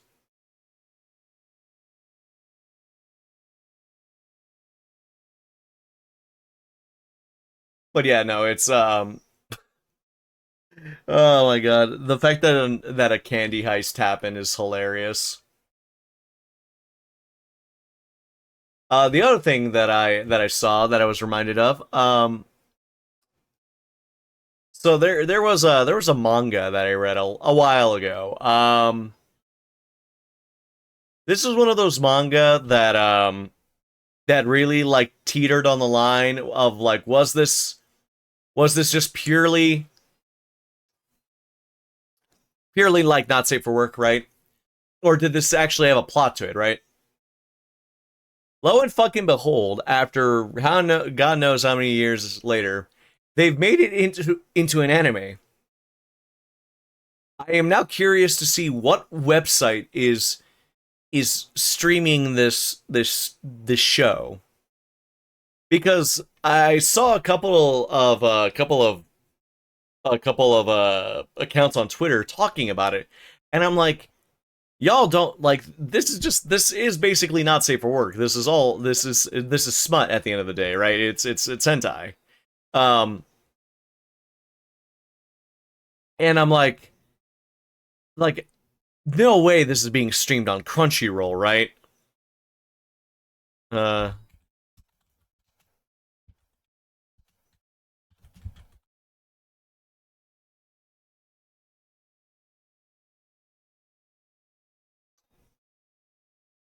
They need a break in the Kit Kat case. They do, yeah. Let me see. Wait, this is actually being broadcasted on TV in Japan, by the way. That's wild.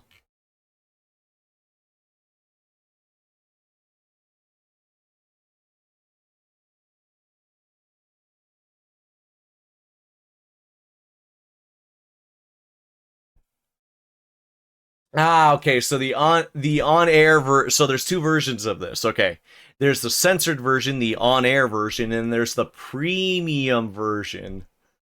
That's fucking wild.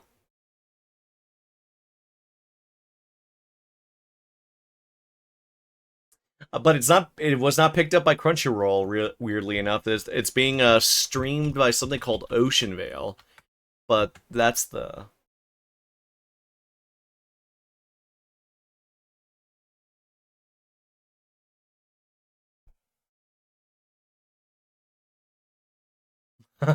Yeah. Okay. I already know. I already know. Like just looking at the banner already, I'm like, yeah, so it is just it's not being officially it's being treated just like any other not safe for work content basically.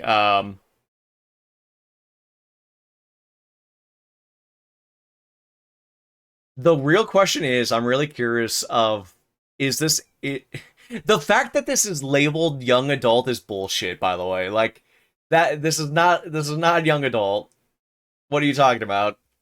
Um but the one thing I'm really curious about, are they gonna get an English dub for this?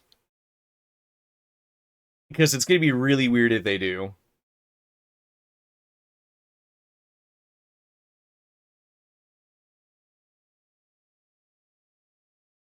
This is yeah.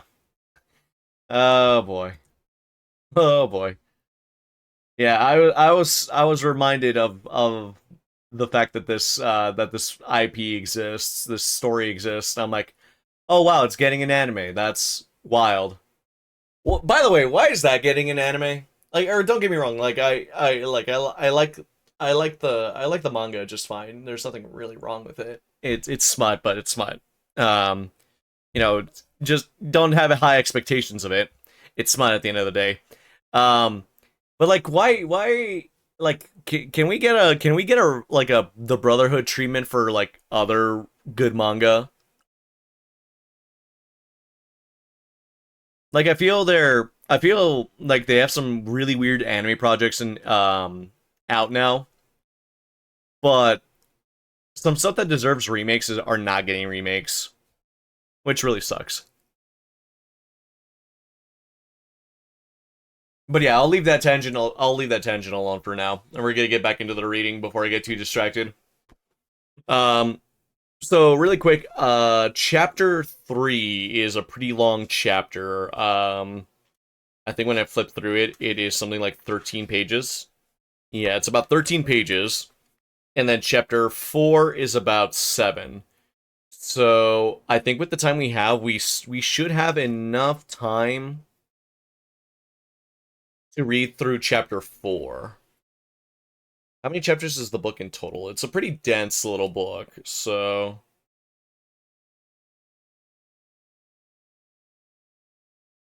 uh so the book is about 20 chapters. So if we're reading roughly 4 chapters a stream, 4 to 5 chapters a stream, because if we finish up to chapter 4 tonight, we get through we've gone through about 50 something pages. Um, and then how long is chapter 5? Because yeah, that's see, we have another 20 pages left, and so oh, actually, you know what? Chapter 5 is also really short. Okay, you know what? Fuck it. We'll read chapter 5 as well. Um, I guess just some chapters are going to be ridiculously short. Which is weird. That is really weird. Some chapters are super long, some chapters are super short, I guess. So I guess if we try to read like 5 chapters a night, depending on how we manage my time, or well, how I manage my time rather, not how you guys manage my time. Y'all get what I mean. So yeah, maybe we might be able to get away with it. So we're at about 3 hours now. So another 20 so pages, 25 pages. We could probably get done before 10, I would say. Yeah, let's see how quickly we get through these through chapter 3 specifically, and then we'll see how the rest of the chapters will go. All right, so this is chapter 3. While leading the way upstairs, she recommended that I should hide the candle and not make a noise, for her master had an odd notion about the chamber she would put me in, and never let anybody lodge there willingly. I asked the reason. She did not know, she answered. She had only lived there a year or two, and they had so many queer goings on, she could not begin to be curious. Too stupefied to be curious myself, I fastened my door and glanced around for the bed. The whole furniture consisted of a chair, a clothes press, a large oak case with squares cut out near the top resembling coach windows. Having approached this structure, I looked inside and perceived it to be a singular sort of old-fashioned couch, very conveniently designed to obviate the necessity for every member of the family having a room to himself. In fact, it formed a little closet, and the ledge of a window, which it enclosed, served as a table. I slid back the paneled sides, got in with my light, pulled them together again, and felt secure against the vigilance of Heathcliff and everyone else. The ledge where I placed my candle had a few mild, mildewed books piled up in one corner, and it was covered with writing scratched on the paint. This writing, however, was nothing but a name repeated in all kinds of characters, large and small. Catherine Earnshaw, here and there varied to Catherine Heathcliff, and then again to Catherine Linton. In vapid listlessness, I leaned my head against the window and continued spelling over Catherine Earnshaw, Heathcliff, Linton, till my eyes closed. But they had not rested 5 minutes when a glare of white letters started from the dark, as vivid as spectres. The air swarmed with Catherines. In rousing myself to dispel the obtrusive name, I discovered my candle wick reclining on one of the antique volumes, and perfuming the place with the odor of roasted calfskin. I stumped it out, and very ill at ease under the influence of cold and lingering nausea, sat up and spread open the injured tome on my knee. It was a testament in lean type and smelling dreadfully musty. A fly leaf bore the inscription Catherine Earnshaw, her book, and a date some quarter century back. I shut it and took up another, and another, until I examined all. Catherine's library was select, and its state of dilapidation. I've heard this word before. Dilapidation, proved it to have been well used, although not altogether for a legitimate purpose. Scarcely one chapter had escaped a pen and ink commentary, at least the appearance of one, covering every morsel of blank that the printer had left.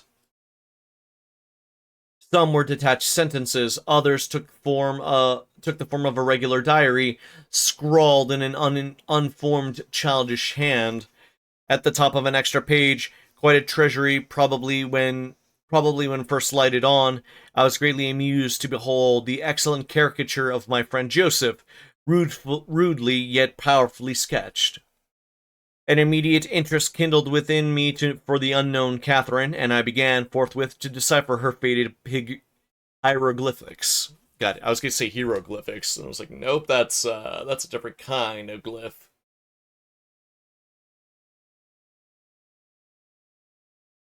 Hieroglyphics are it's a writing system, but it's just all different, or it's just all the ingredients of heroes. I don't know where I'm going with this joke. It's a dumb joke. But if you can't laugh at yourself, who can you laugh at?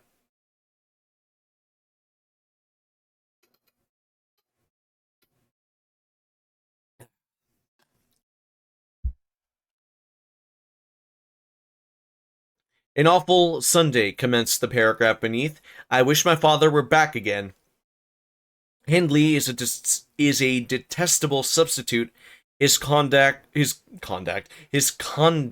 Heathcliff is atrocious. H and I are going to rebel. We took our initiatory step this evening. All day had been flooding with rain. We could not go to church, so Joseph must needs to get up a congregation in the garret. And while Hindley and his wife ask downstairs before a comfortable fire, doing anything but reading their Bibles, I'll answer for it. Heathcliff, myself, and the unhappy ploughboy were commanded to take our prayer books and mount. We were arranged in a row on a sack of corn, groaning and shivering, and hoping that Joseph would shiver too, so that he might give us a short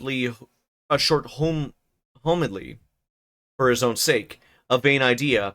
The service lasted precisely 3 hours, and yet my brother had the face to exclaim when he saw us descending, "What, done already?" On Sunday evenings we used to be permitted to play, if we did not make much noise. Now a mere titter is sufficient to send us into corners. "You forget you have a master here," says the tyrant. "I'll demolish the first who puts me out of temper. I insist on perfect sobriety and silence." "Oh boy, was that you?" "Francis, darling, pull his hair as you go by. I heard him snap his fingers." Frances pulled his hair heartily, and then went and seated herself on her husband's knee. And there they were, like two babies, kissing and talking nonsense by the hour. Foolish palaver that we should be ashamed of. Jesus, Catherine's family sound like a bunch of ass, or at least the brother. The brother seems like an asshole, or not seems, is an asshole. We made ourselves as snug as our means allowed in the arch of the dresser. I had just fastened our pinafores together and hung them up for a curtain, when in comes Joseph on an errand from the stables. He tears down my handiwork, boxes my ears, and croaks, "To master know about just buried, and Sabbath's not overed. On to Sund till the gospel's still in your lungs, and ya don't be liking. Shame on ye. Sit ye down, ye childer. They's good books enough if you'll read them. Sit ye down and think on your souls." I don't know what kind of accent he's supposed to have. I'm just trying my best to read Joseph's lines. Saying this, he compelled us to square our positions that we might receive from the far-off fire a dull ray to show us the text of the lumber he thrust upon us. I could not bear the employment. I took my dingy volume by the scroop and hurled it into the dog kennel, vowing I hated a good book. Heathcliff kicked his off to the same place. Then there was a hubbub. "Master Hindley," shouted our chaplain, "master, come hither. Miss Cathy's ripping the back off the helmet of salvation on, and Keefliff's paused his fit into first part in the broad way of destruction. It's flaysome on ya, ut ya let 'em go on the skate. The old man in the lace him properly, but he's gone." Hindley hurried up from his paradise on the hearth, and seizing one of us by the collar and the other by the arm, hurled both into the back kitchen, where Joseph asseverated, "Oh, Nick would fetch us as sure as we were living, and so comforted we each had a separate nook to await his advent." I reached this book and a pot of ink from the shelf and pushed the house door ajar to give me light. I have got the time on the writing for 20 minutes, but my companion is impatient and proposes that we should appropriate the dairy woman's cloak and have a scamper on the moors under its shelter. A pleasant suggestion, and then, if the surly man come in, he may believe his prophecy verified. We could not be damper or colder in the rain than we are here. I suppose Catherine fulfilled her project, for the next sentence took up another subject. She waxed lachrymose. How little did I dream that Hindley would ever make me cry so, she wrote. My head aches till I cannot keep it on the pillow, and still I cannot give over. Poor Heathcliff. Hindley calls him a vagabond and won't let him sit with us, nor eat with us any more, and he says that he and I must not play together, and threatens to turn him out of the house if we break his orders. Oh, jeez. He's been blaming our father, how dared he, for treating Heathcliff too liberally, and he swears he will reduce him to his right place. I began to nod drowsily over the dim page. My eye wandered from manuscript to print. I saw a red ornamented title, 70 times 7, the first of 71st, a pious discourse delivered by the Reverend James Branderham in the chapel of Gimmerden So. And while I was, half-consciously, worrying my brain to guess what Jabez Branderham would make of his subject, I sank back in bed and fell asleep. Alas, for the effects of bad tea and bad temper, what else could it be that made me pass such a terrible night? I don't remember another that I can at all compare with it, since I was capable of suffering. I began to dream, almost before I ceased to be sensible of my locality. I thought it was morning, and I had set out on my way home, with Joseph for a guide. The snow lay yards deep in our road, and as we floundered, we got raided! Crimson! Nerd! Hey, Crimson, thank you so much for the raid. Dante, welcome back, buddy. How are you doing, Dante? How you been, man? I hope you've been good. Crimson, how was the stream? How you doing tonight, buddy? Welcome on in, everybody. If you guys don't know me already, my name's Caleb Obscurus. I'm your resident Demon King. I am currently working my way through Wuthering Heights, it's my first time reading the book, and I could say for a fact that a lot of the people in this book are indeed terrible. Sorry to raid and run, but need to get dinner and do post-stream stuff. No worries, Crimson. You take care of yourself, buddy. I hope you go get yourself some good food. Go rest up. You definitely deserve it, buddy. Hey, Caleb. Yeah, it's been a month, but I'm living. I totally get it, Dante. Totally get it. Please take care of yourself if you need to. By the way, Raiders, if you guys need to raid and run, please do so. Please take care of yourselves first and foremost. I'll still be live for a little while longer while I'm reading. Well, working my way through these next few chapters. I'm going to end off on chapter 5. Or I'm going to wrap up chapter 5 is what I mean. But yeah. I hope everybody's been doing the best that they can right now. I know things are rough at the moment for a lot of folks, so I hope everybody's doing well. But yeah. Just working my way through Wuthering Heights right now. If you guys haven't read it before, you'll see my first time reactions to the terrible bunch of people that we've been dealing with so far, and it's just 3 chapters in. But yeah, feel free to stick around and enjoy the read. Kick back, get yourself a nice cozy drink, and enjoy the show for a bit. I'm gonna take a quick sip of my tamarindo creatine really quick, just so I can wet my throat. So I can wet my whistle. Clear out my gullet. What was the name of that character that was saying that stuff? Buster Scruggs, yeah. From that Western anthology movie. God, what was the name of that anthology movie? It's like Buster Scruggs and something or other, I think is the name of the whole project. I can't remember though. I like westerns though, so that was a fun watch.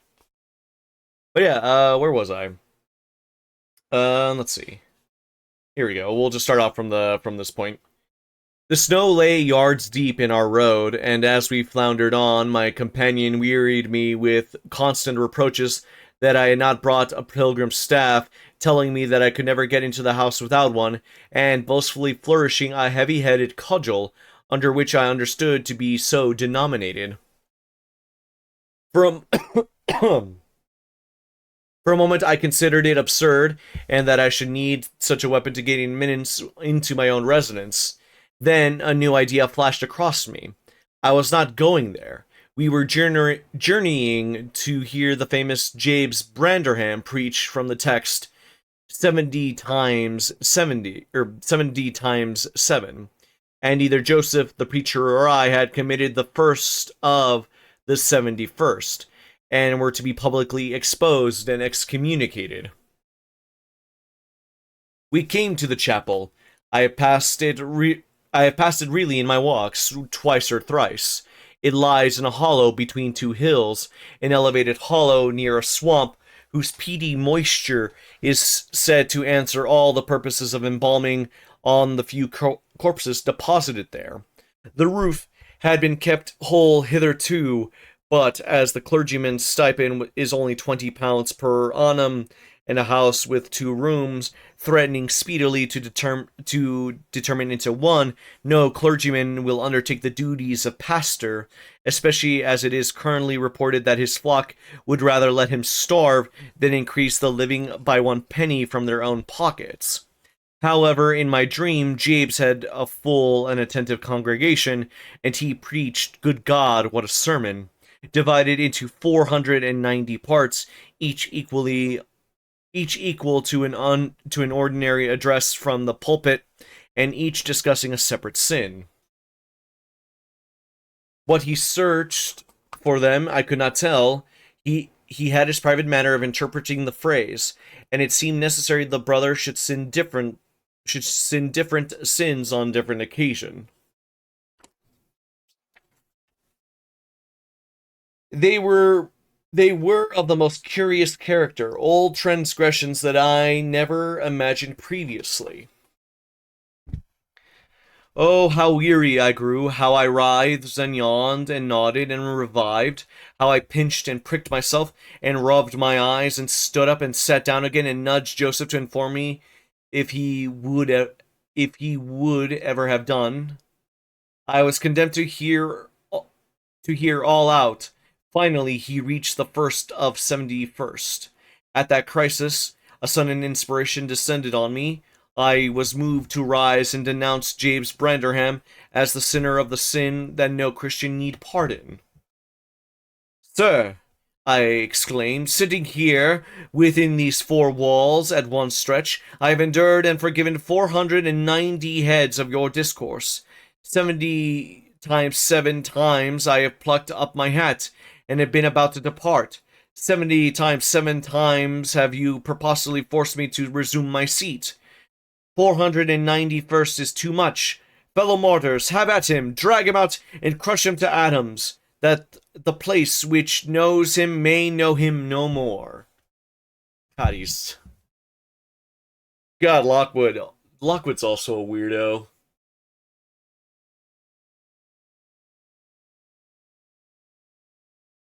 Just threatening a priest like that, like, hot damn, dude. With that concluding word, the whole assembly, exalting their pilgrim staves, rushed round me in a body, and I, having no weapon to raise in self-defense, commenced grappling with Joseph, my nearest and most ferocious assailant, for his. In the confluence of the multitude, several clubs crossed, blows aimed at me fell on other sources. Presently, the whole chapel surrounded with rappings and counter-rappings. Every man's hand was against his neighbor, and Branderham, unwilling to remain idle, poured forth his zeal in a shower of loud taps on the boards of the pulpit, which responded so smartly that, at least to my unspeakable relief, They woke me. Also, give me a quick second here. I need to pop my shoulders really bad.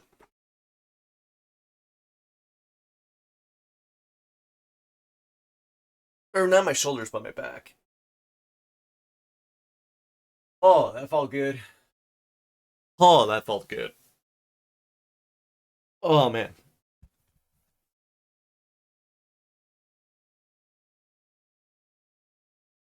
And it was wait, damn it, page closed. And what what was it that had suggested the tremendous tumult that what had played Jabe's part in the row? Merely the branch of a fir tree that touched my lattice, as the blast wailed by and rattled its dry cones against the panes. Hey, Switch, how's it going? How are you holding up, Switch? I saw your status the other day, and I'm hoping you're doing all right, Switch.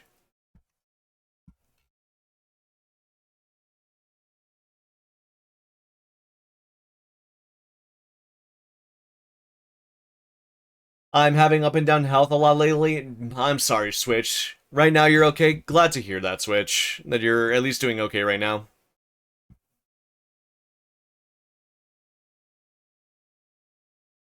But yeah, I hope you feel better soon, Switch.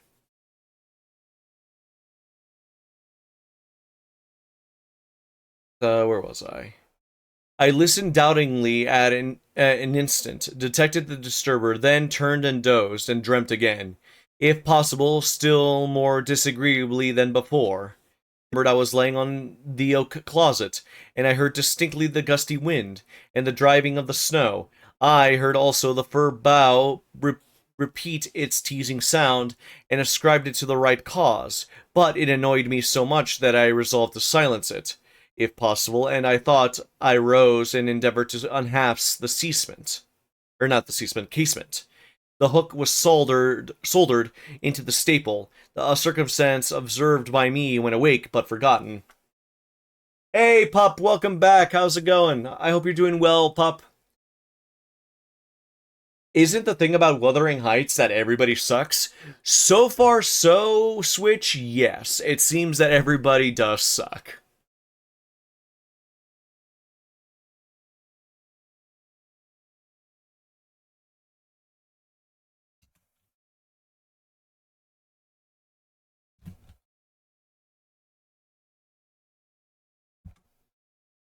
So far, so no. Nobody seems to be a decent person in this story. So yeah, I'm hanging in there, still having heart issues, but it's all being managed. Just gotta not push myself.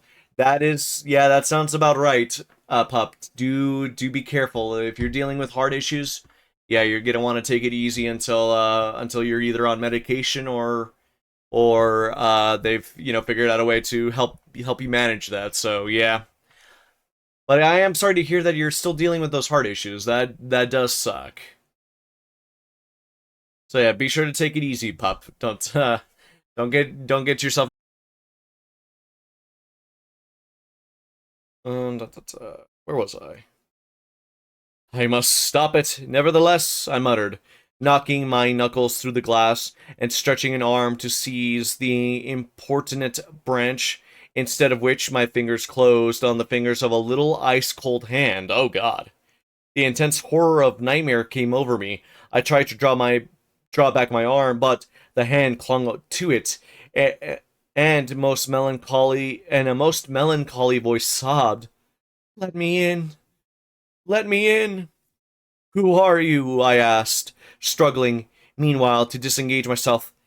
"Catherine Linton," it replied, shiveringly. Why did I think of Linton? I had read Earnshaw 20 times for Linton. "I'm come home. I'd lost my way on the moor." "Yeah, it sucks, but I'm a strong pup. I'll kick its butt." "Hell yeah, I'm glad to hear it, pup. Keep your chin up and all that kind of good stuff.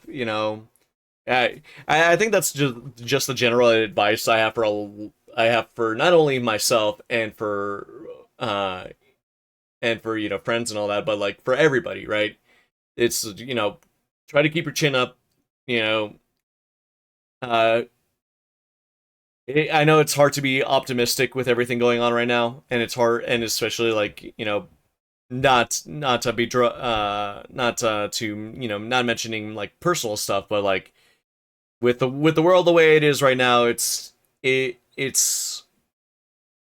my opinion anyway. I believe it is good to keep your head up, to try to remain strong, to keep and maintain hope if at all possible. Because once you lose hope, what's the point at that moment then, right? I sleep now, Night Oz. Take care, Soren. You have a good night, buddy.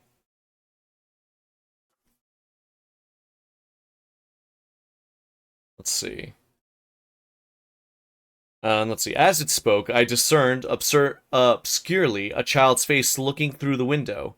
Terror made me cruel, and finding it useless to attempt shaking the creature off, I pulled its wrist on the broken pane and rubbed it to and fro until the blood ran down and soaked the bedclothes. Still, it wailed, "Let me in," and maintained its tenacious grip, almost maddening me with fear. "How can I?" I said at length. "Let me go, if you want me to let you in."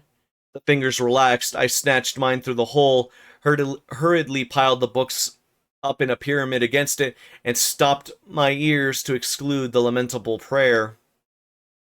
I seemed to keep them closed above a quarter of an hour, yet the instant I listened again, there was the doleful cry moaning on. "Begone!" I shouted. "I'll never let you in, not if you beg for 20 years." "It's 20 years," mourned the voice. 20 years. I've been a wife for 20 years. Is that I've been? Hmm, is that what they? That is that how they used to spell wife? As waif?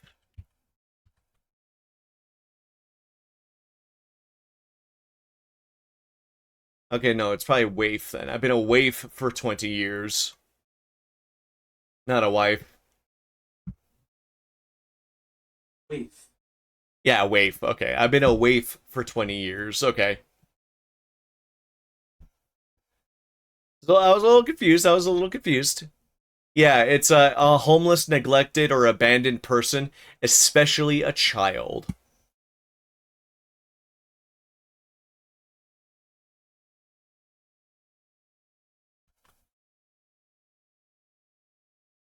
Thereat began a feeble scratching outside, and the pile of books moved as if thrust forward.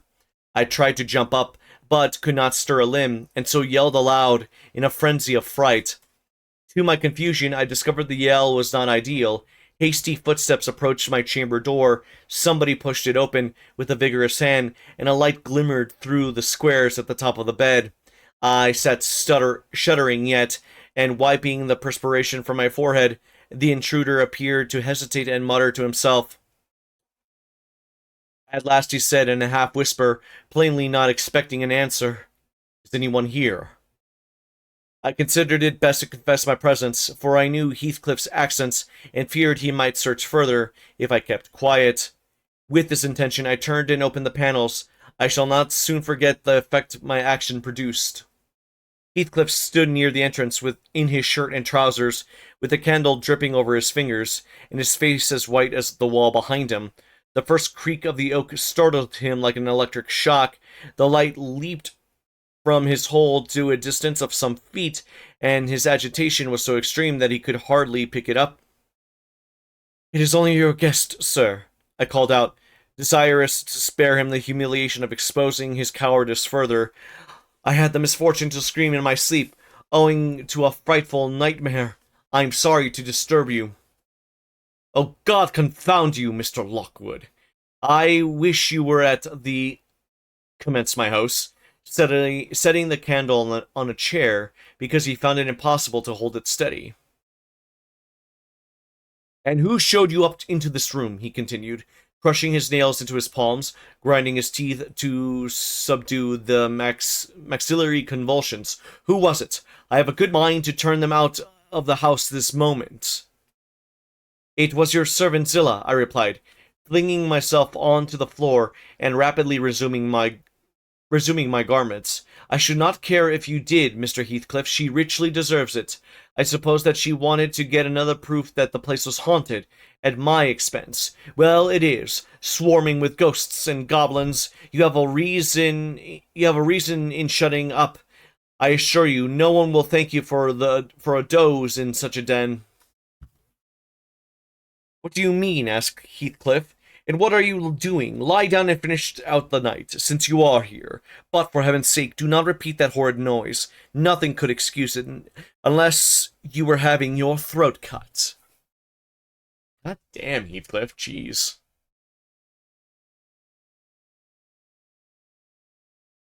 Oh. Okay, give me a quick second. Needed to crack my neck there. Scarcely were these words uttered when I recollected the association of Heathcliff's with Catherine's name in the book, which I had completely slipped from my memory, till thus awkward. I blushed at my inconsideration, but without showing further consciousness of the offense. Excuse me. I hastened to add, the truth is, sir, I am past the first part of the night in. Here I stopped afresh. I was about to say, perusing those old volumes. Then it would have revealed my knowledge of their written as well as their printed contents. So correcting myself, I went on. In spelling over the names scratched on the window ledge, a monotonous occupation calculated to set me asleep, like counting or... What can you mean by talking in this way to me? Thundered Heathcliff in savage vehemence. How dare you under my roof? God, he's mad to speak so. And he struck his forehead with rage. What are you confused about, Switch? Do you need me to give you like a recap of what's been going on throughout the story?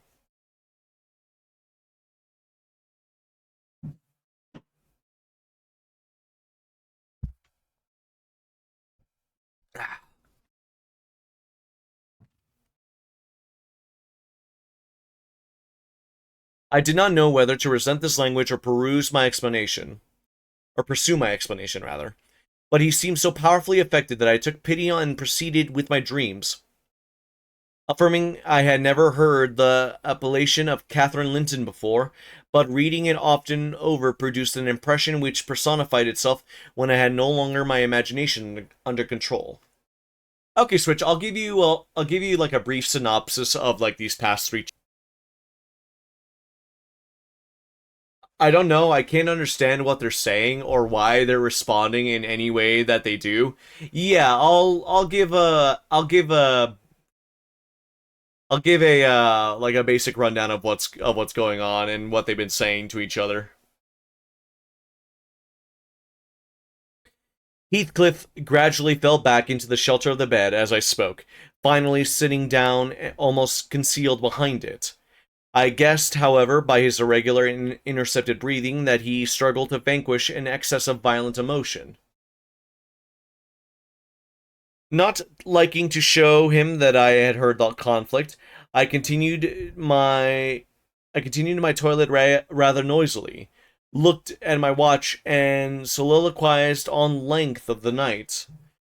Not 3 o'clock yet. I could have taken oath it had been 6 times stagnates here. We must surely have retired to rest at 8. Always 9 in winter, and rise at 4, said my host, suppressing a groan, and, as I fancied by the motion of his shadow's arm, dashing a tear from his eyes. Mr. Lockwood, he added, you may go into my room. You will only be in the way. Coming downstairs so early, and your childish outcry has sent sleep to the devil for me. And for me too, I replied. I'll walk in the yard until daylight, then I'll be off, and you need not dread a repetition of my intrusion. I'm now quite cured of seeking pleasure in society. be it country or town. A sensible man ought to find sufficient company in himself. Delightful company, muttered Heathcliff. Take the candle and go where you please. I shall join you directly. Keep out of the yard, though. The dogs are unchained, and the house, Juno mounts sentinel there. And, nay, you can only ramble about the stops and passages, but away with you. I'll come in 2 minutes. I obeyed, so far as to quit the chamber, when, ignorant where the narrow lobbies led, I stood still and was witness, involuntarily, to a piece of superstition on the part of my landlord, which belied, oddly, his apparent sense. He got onto the bed, wrenched open the lattice, bursting as he pulled at it into an uncontrollable passion of tears. "Come in! Come in!" he sobbed. "Cathy, do come! Oh, do! Once more! Oh, my heart's darling, hear me this time, Catherine, at last!" The spectre showed a spectre's ordinary caprice. It gave no sign of being, but the snow and wind whirled wildly through, even reaching my station, and blowing out the light. There was much anguish in the gust of grief that accompanying this raving, that my compassion made me overlook its folly, and I drew off, half angry to have listened at all, and vexed at having related my ridiculous nightmare, since it produced that agony, though why was beyond my comprehension. I descended cautiously to the lower regions and landed in the back kitchen, where a gleam of fire, raked compactly together, enabled me to rekindle my candle. Nothing was stirring except a brindled gray cat, which crept from the ashes and saluted me with a querulous meow. 2 benches, shaped in sections of a circle, nearly enclosed the hearth.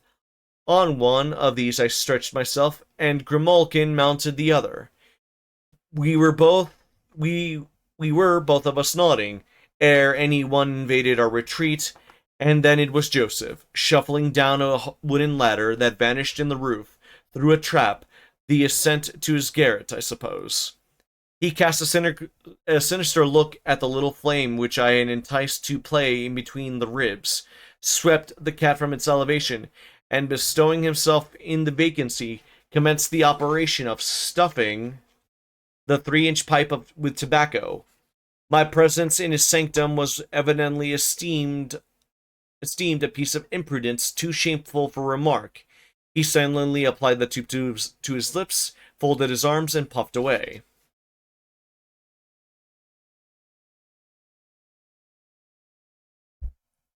Oh man, this is a long chapter. I can feel this one. I let him enjoy the luxury, unannoyed, and after sucking out the last wreath, and having a profound sigh, he got up and departed as solemnly as he came. A more elastic footstep entered next, and I now opened my mouth for a good morning, but closed it again. The salutation unachieved, for Hareton Earnshaw was performing his orisons, sotto voce, in a series of curses directed at every object he touched, while he rummaged a corner for a spade or shovel to dig through the drifts. He glanced over the back of the bench, dilating his nostrils, and thought as little of exchanging civilities with me as with my companion the cat.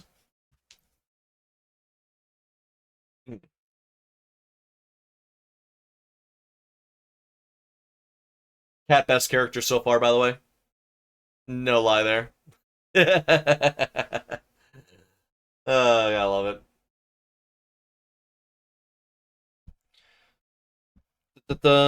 Where was I? I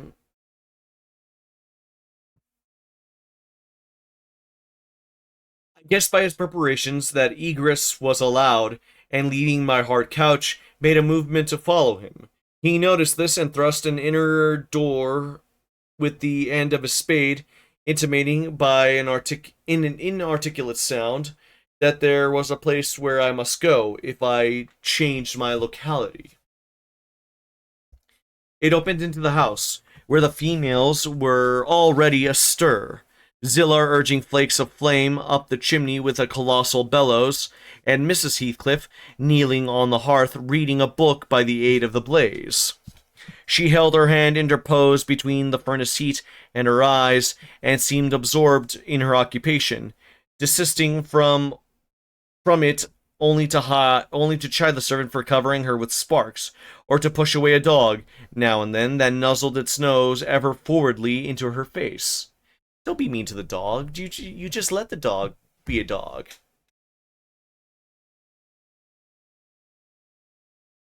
I was surprised to see Heathcliff there also. He stood by the fire, his back towards me, just finishing a stormy scene with poor Zillah, whoever and anon interpreted her labor to pluck up the corner of her apron and heave an indignant groan. "And you worthless," he broke out as I entered, turning to his daughter-in-law and employing an epithet as harmless as duck or sheep, but generally represented by a dash. What? Like he's insulting her, but he doesn't want to say what he's calling her?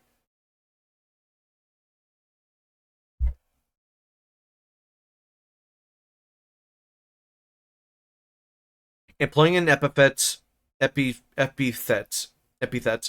as harmless as duck or only represented by a dash. I wonder what word he's talking about there.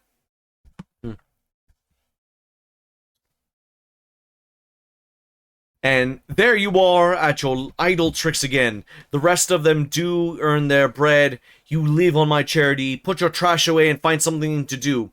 You shall pay me for the plague of having you eternally in my sight. Do you hear, damnable jade? I think it's reference to another word we aren't aware of. Oh, gotcha. Gotcha, fair enough, fair enough.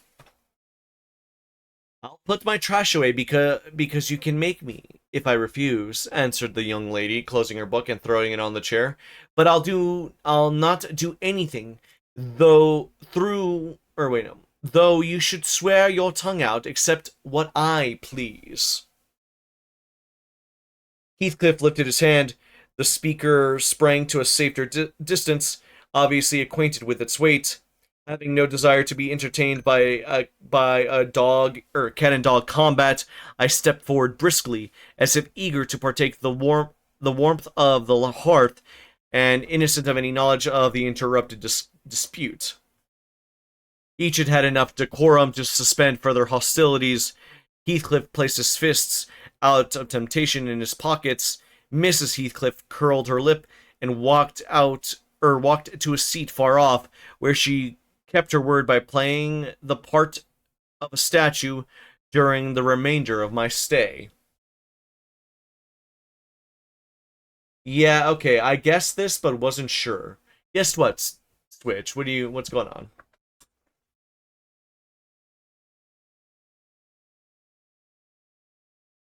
That was not long. I declined joining their breakfast, and the first gleam of dawn took an opportunity of escaping into the free air, now clear and still and cold as impalpable ice. My landlord hallowed for me to stop ere I reached the bottom of the garden, and offered to accompany me across the moor. It was as well as he did, for the whole hill back was one billowy white ocean, the swells and falls not indicating corresponding rises and depressions in the ground. Many pits, at least, were filled to a level, and entire ranges of mound, the refuse of the quarries, blotted from the chart which my yesterday's walk left pictured in my mind.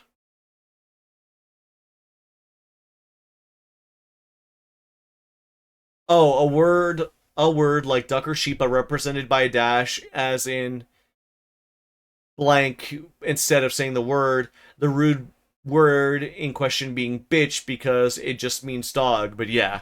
Okay, yeah, good point. Good point. I get that.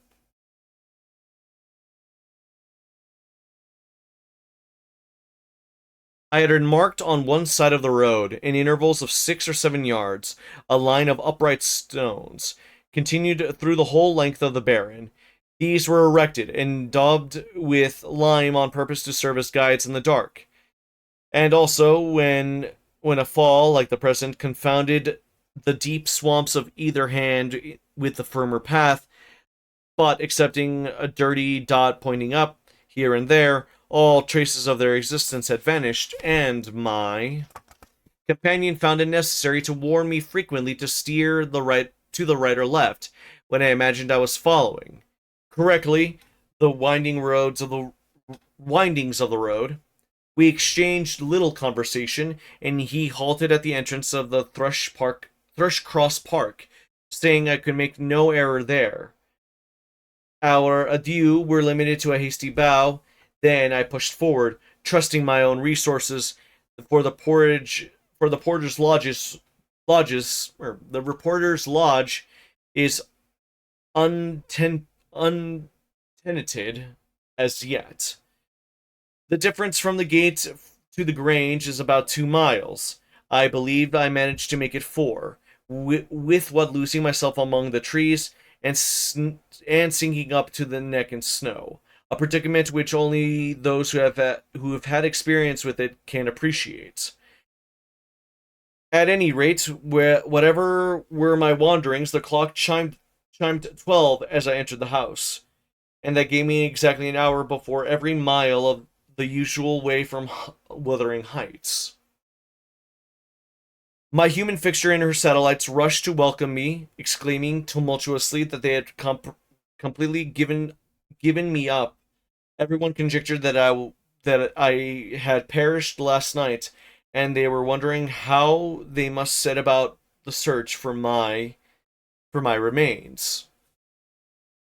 I bid them quiet now that they saw me returned, and, benumbered to my very heart, I dragged upstairs, whence, after putting on dry clothes, and pacing to and fro 30 to 40 minutes, to restore the animal heat, I am adjourned to my study, feeble as a kitten, also too much joy to enjoy the cheerful fire and the smoking coffee which the servant has prepared for my refreshments. Okay, that was a really long chapter, so that was certainly something. I did not expect a ghost story in this, but that is certainly something. The modern way of saying that would be like he basically called her a dog, but that version would be censored. Gotcha. Um, but yeah, Switch to just kind of give you the basic runaround for this game is that you're not this game rather God, what's the best way to put it? This book rather. The best way to put it is that Lockwood is renting out a portion of Heathcliff's estate, and when he goes to meet his landlord Heathcliff, uh, his Heathcliff's dogs are a bunch of like hunting dogs or sheep dogs, and they not only Lockwood antagonizes them, and then Lockwood proceeds to make a fool of himself in front of Mrs. Heathcliff, who is Heathcliff's daughter-in-law, Hareton Earnshaw, who I don't know who that is. In term like he's related to Catherine, so maybe he might be Catherine's nephew.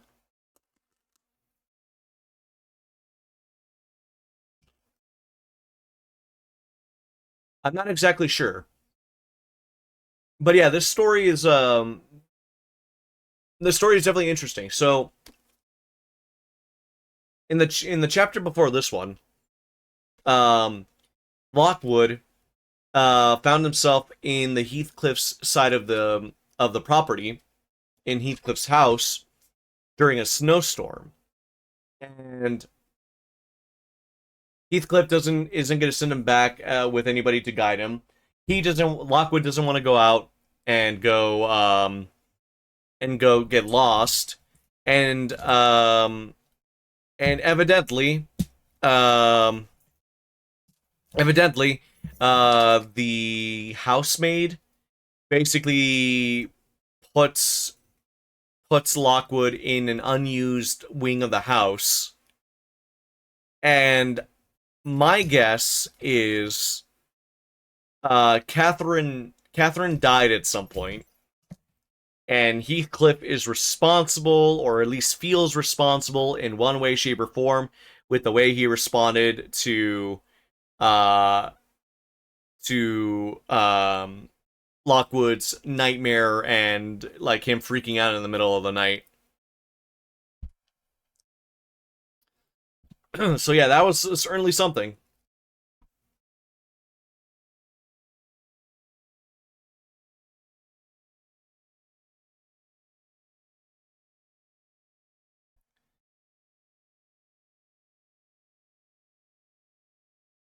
So yeah, that was chapter 4. Ads are going to start here in a little bit. So what I think I'm gonna do is we're gonna go ahead and let ads play, or run ads. I think we're gonna run ads. I'm gonna go take a quick stretch and probably get myself something to snack on, or to sip. Probably something to sip that isn't gonna have like any sugar or anything in it. I think because I'm trying to watch my calories and all that, and all that. So yeah, I'm gonna go ahead and get up and stretch, and then we're gonna knock out these last 2 chapters fairly quickly. But yeah, guys, I'll be right back after these next after this brief break.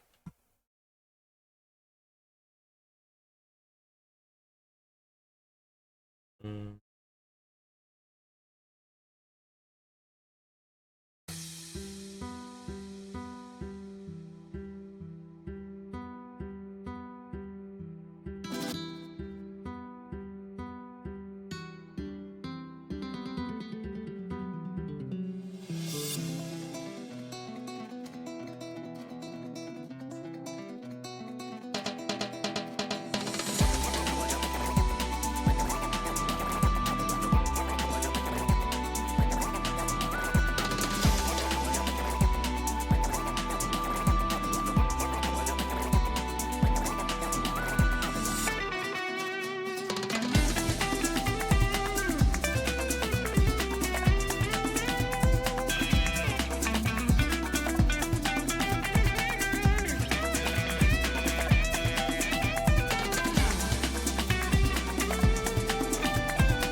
Give me a quick second. Quick second. There we go. Whoops, my bad. I fumbled the transition there. I meant to turn off the music first and then unmute my mic. My bad. But yeah, welcome back, guys. We're gonna go ahead and get these last 2 chapters done. These are fairly short chapters. In total, about 10 pages each. Oops. And then we'll wrap up for the evening. And the next time we do a reading stream, we'll start on chapter 6. But yeah, it's safe to say there is a lot here already. To say the least, with this story. I'm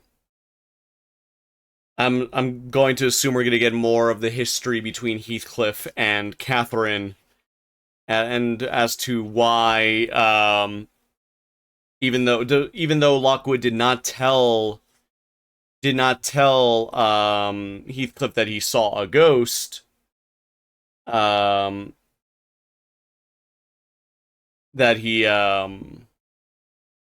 Heathcliff proceeds to proceeds to act like, there's a ghost there. So maybe Heathcliff is being haunted by the ghost of Catherine as well, and now it also affects their guests whenever they should have one. But we'll see. But yeah, so this is going to be chapter 4 of Wuthering Heights. What vain weathercocks we are! I, who had determined to hold myself independent of all social intercourse, and thanked my stars that, at length, I had lighted on a spot where it was next to impractical, I weak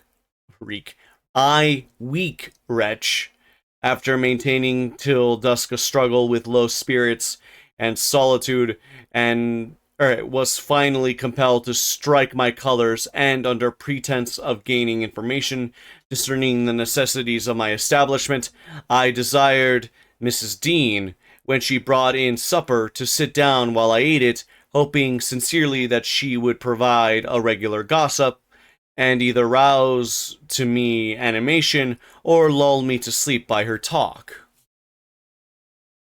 You have lived here a considerable time, I commenced. Did you not say 16 years? 18, sir.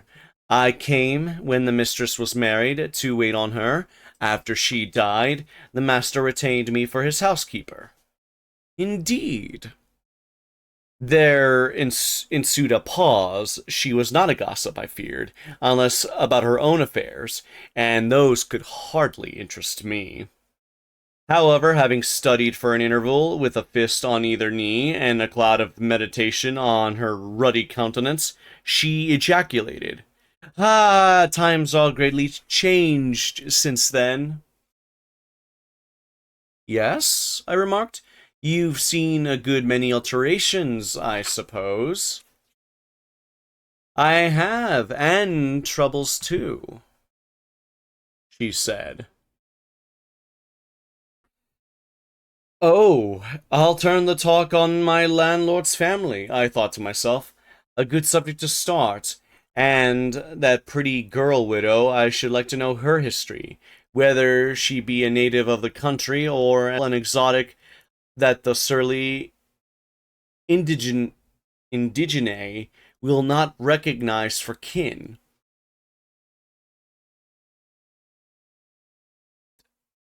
Can I say that one also feels a little racist? Maybe I could be wrong, but that feels like a dig at another racial group by that, right? With this intention, I asked Mrs. Dean why Heathcliff let Thrushcross Grange and preferred living in a situation and residence so much inferior.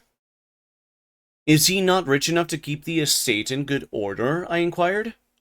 "Rich, sir," she returned. "He has nobody knows what money, and every year it increases. Yes, he's rich enough to live in a finer house than this, but he's very near, close-handed, and if he meant to flint to Thrushcross Grange as soon as he heard of a good tenant, he could not have borne to miss the chance of getting a few hundreds more. It is strange people should be so greedy when they are alone in the world. He had a son, it seems. Yes, he had one. He is dead. And that young lady, Mrs. Heathcliff, is his widow? Yes. Where did she come from originally? Why, sir, she is my late master's daughter. Catherine Linton was her maiden name. I nursed her, poor thing. I did wash Mr. Heathcliff. Or I did wash. What was up with me? I did wash Mr. Heathcliff. Or, I said it again. I said wash again. What the fuck is wrong with me? I did wish Mr. Heathcliff would remove here, and then we might have been together again. Okay, so just to wait, clarify here. So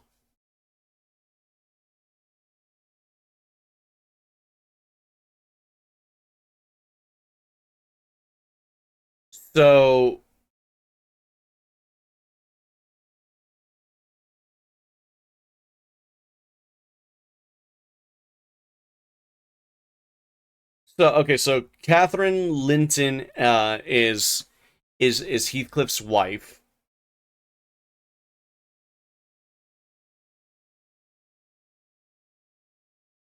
So wait, she is my late master's daughter.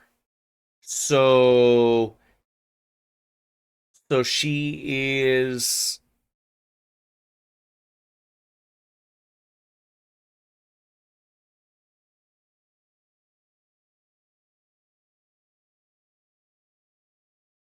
okay. Wait, I'm trying to parse out the family tree here a little bit. So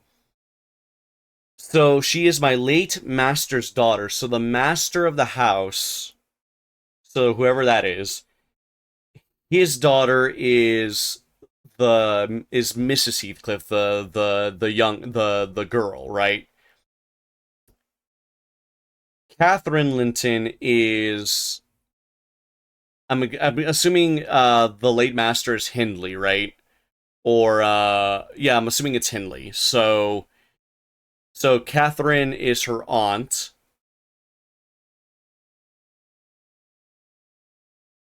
No. Okay, I'm trying to parse out this family tree a little bit because the wording is a little confusing because she says again, so why, sir, she is my late master's daughter. Catherine Linton, it was her maiden name. I nursed her, poor thing. I did wish Mr. Heathcliff would remove here, then we might have been together again. What? Catherine Linton, I exclaimed, astonished. But a minute's reflection convinced me that it was not my ghostly Catherine. Then, I continued, my predecessor's name was Linton. It was. And who is that Earnshaw, Hareton Earnshaw, who lives with Mr. Heathcliff? Are they relations? No, he is the late Mrs. Linton's nephew. The young lady's cousin, then. Yes, and her husband was her cousin also. One on the mother's, the other on the father's side. Heathcliff married Mr. Linton's sister.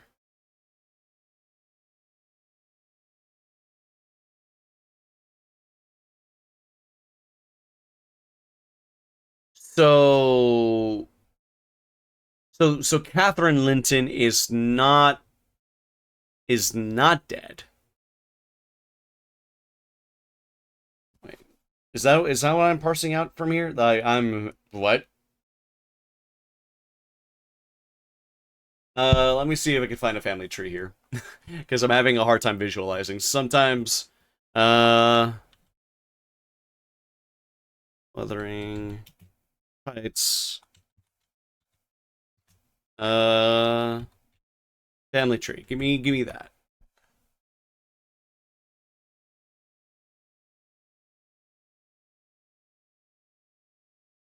Okay, so, um,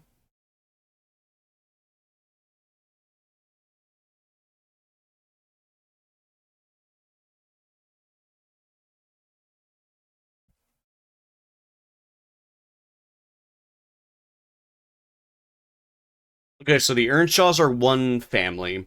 The Lintons are another.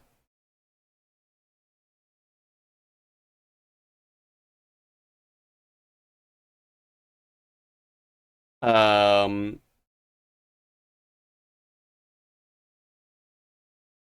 and okay, so the Catherine that is dead.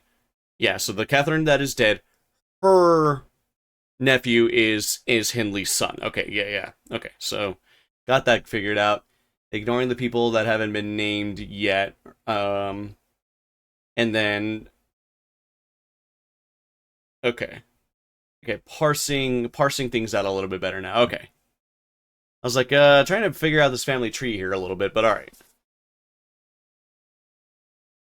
And let's see. Yes, her husband was also her cousin, also one on the mother's side, the other on the father's side. Heathcliff married Mr. Linton's sister.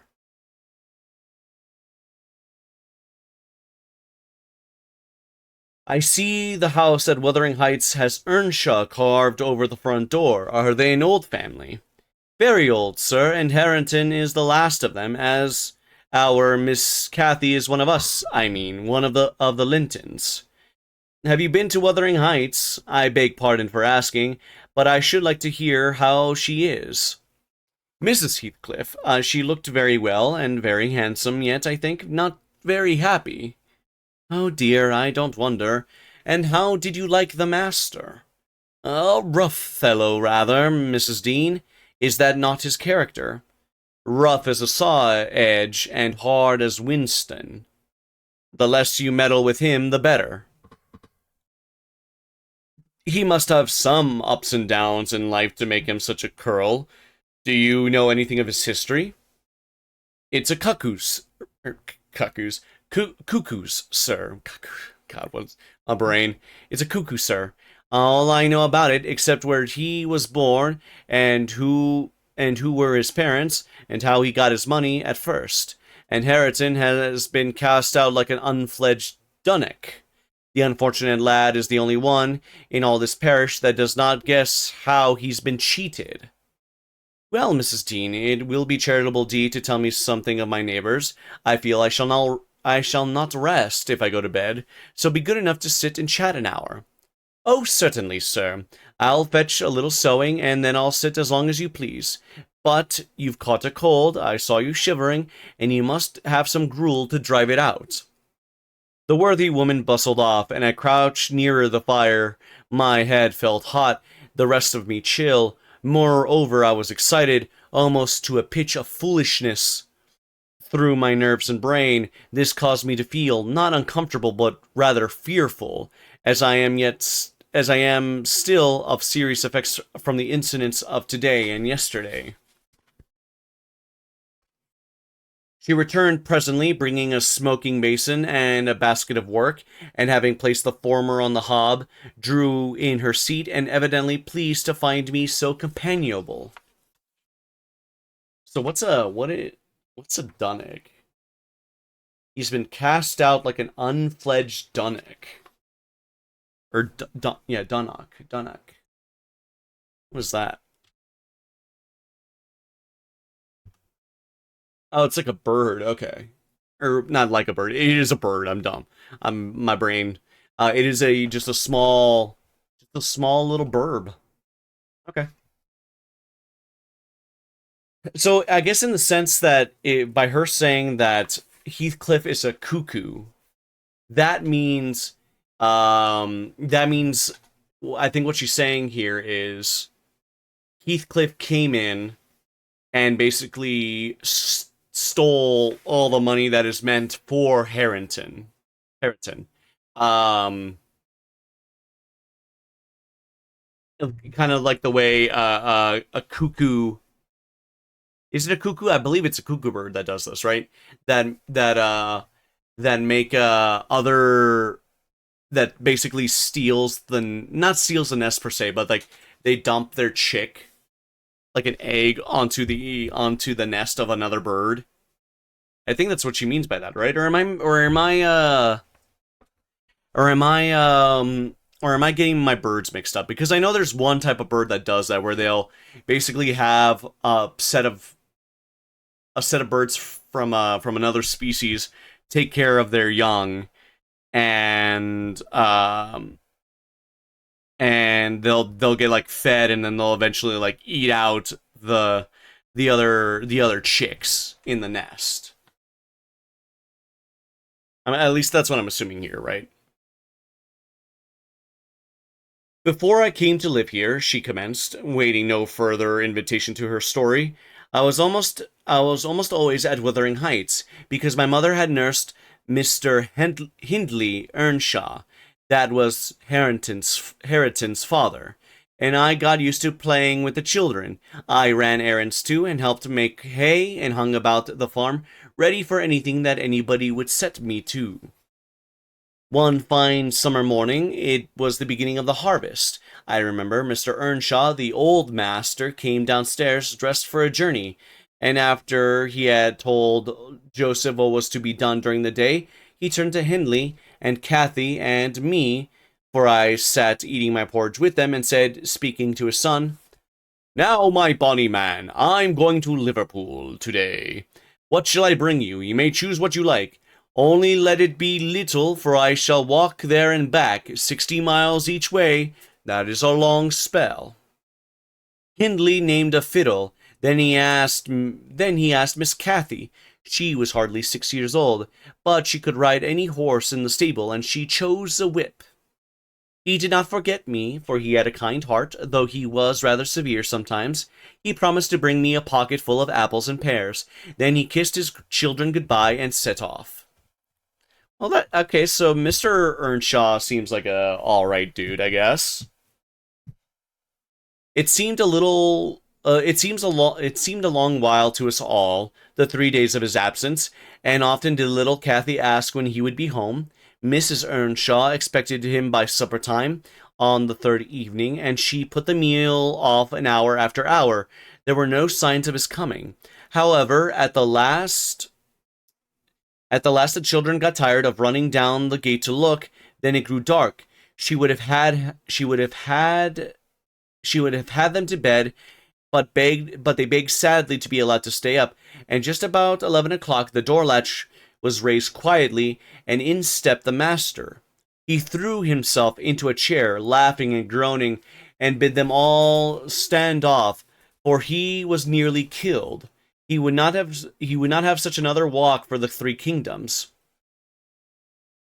"And at the end of it, to be flighted to death," he said, opening his greatcoat, which he held bundled up in his arms. "See here, wife, I was never so beaten with anything in my life, but you must come even to take it as a gift of God, though it's as dark almost as if it came from the devil." We crowded round and over Mrs. Cathy's head, and over Mrs.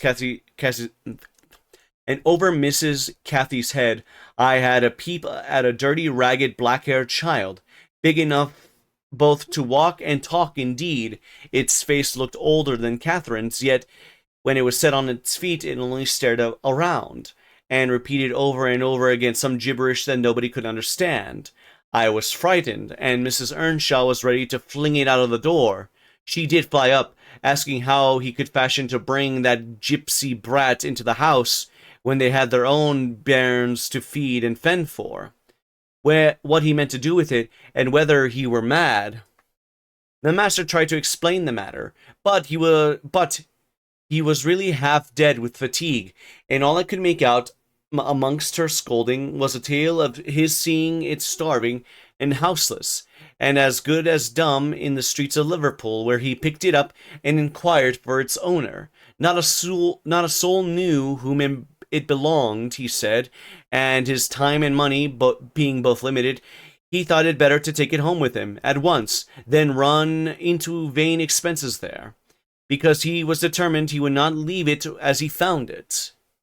Well, the conclusion was that my mistress grumbled herself calm, and Mr. Earnshaw told me to wash it, and give it clean things, and let it sleep with the children. Hindley and Cathy contented themselves with looking and listening until peace was restored. Then both began searching their father's pockets for the presents he had promised them. The former was a boy of 14, but when he drew out what had been a fiddle crushed to morsels in the greatcoat, he blubbered about, and Cathy, when she had learned the master had lost her whip in attending on the stranger, showed her humor by grinning and spitting at the stupid little thing, earning for her pains a sound blow from her father to teach her cleaner manners. So even so the kids are definitely brats for sure. They entirely refused to have it in bed with them, or even in their room, and I had no more sense, so I put it on the landing of the stairs, hoping it might be gone on the morrow. By chance, or else attracted by hearing his voice, it crept to Mr. Earnshaw's door, and there he found it on quitting his chamber. Inquiries were made as to how it got there, I was obliged to confess, and in recompense for my cowardice and inhumanity was sent out of the house. Jesus. It was Heathcliff's first introduction to the family. On coming back a few days afterwards, for I did not consider my banishment perpetual, I found they had christened him Heathcliff. It was the name of a son who had died in childbirth, and it served him ever since for both Christian and surname. Oh, so he's just Heathcliff. Okay. No family name. Okay. Miss Cathy and he were now very thick, but Hindley hated him, and to say the truth, I did the same, and we plagued and went on with him shamefully, for I wasn't reasonable enough to feel my injustice, and the mistress never put in a word on his behalf when she saw him wronged. He seemed a sullen, patient child, hardened perhaps to ill treatment. He would stand Hindley's blows without winking or shedding a tear, and my pinches moved him only to draw in a breath, and open his eyes as if he had hurt himself by accident, and nobody was to blame. This endurance made old Earnshaw furious when he discovered his son persecuting the poor fatherless child, as he called him. He took Heathcliff strangely, believing all he said. For that matter, he said precious little, and generally the truth, and petting him up far above Cathy, who was too mischievous and wayward for a favourite. So from the beginning he bred bad feeling in the house, and at Mrs. Earnshaw's death, which happened less than 2 years after, the young master had learned to regard his father as an oppressor rather than a friend, and Heathcliff as a usurper of his parents' affection and his privileges, and he grew bitter with brooding over these injuries. Jeez. Yeah, Hindley is definitely an asshole, to say the least. I sympathized a while, but then when the children fell ill of the measles and I had to tend to them and take on me the cares of a woman at once, I changed my ideas. Heathcliff was dangerously sick, and while he lay at the worst, or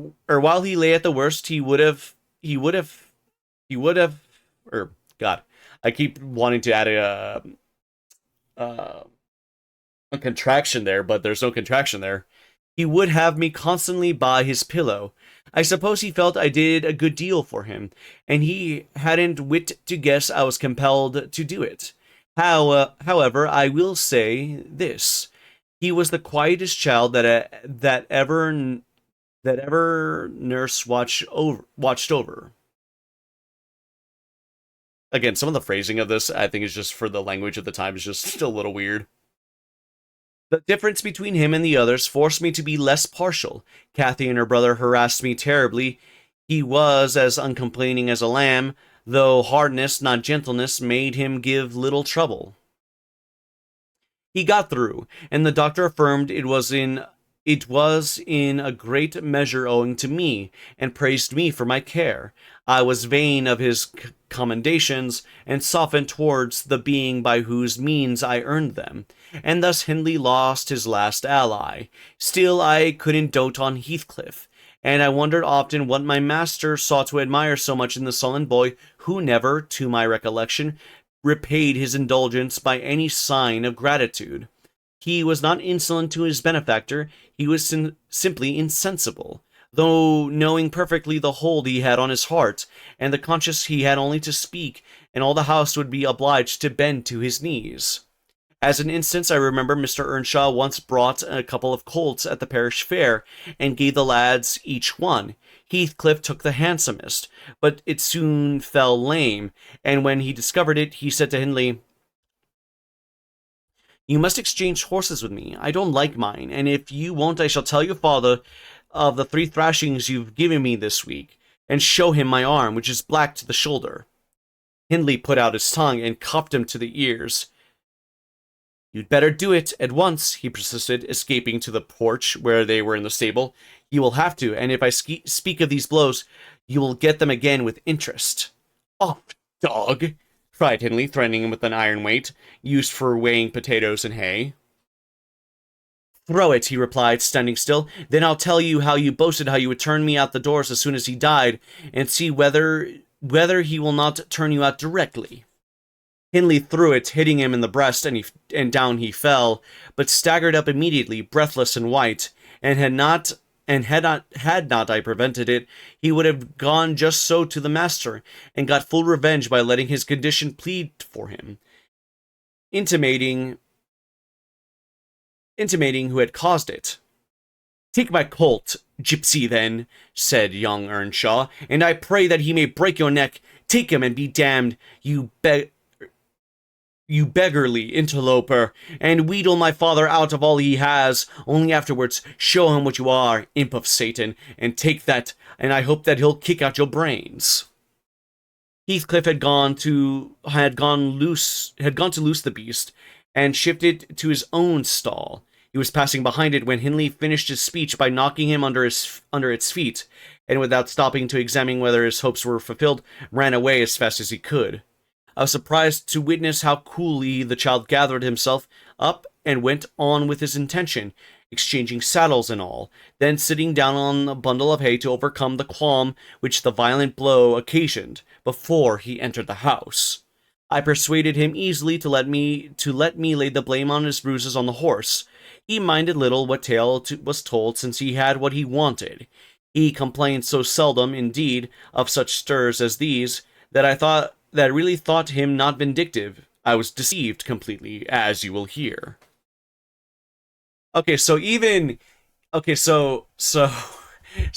Heathcliff is also not without fault. Um, like, I think so. So he's very much a cuckoo in that regard. That metaphor very much plays into that, where um he's willing to blackmail Hindley for what he wants. That is okay. That is really interesting. So yeah, so far the idea of nobody here is a good person is really cemented, because even as kids, everybody kind of sucked. But then again, when you're a kid, you kind of suck. Like, that's kind of part and parcel of being a kid. But still, in that same vein, you can suck less as a kid, I would say. That was okay. So certainly a lot of lore there from Mrs. Dean, giving the backstory of growing up with both Earnshaw children and Heathcliff.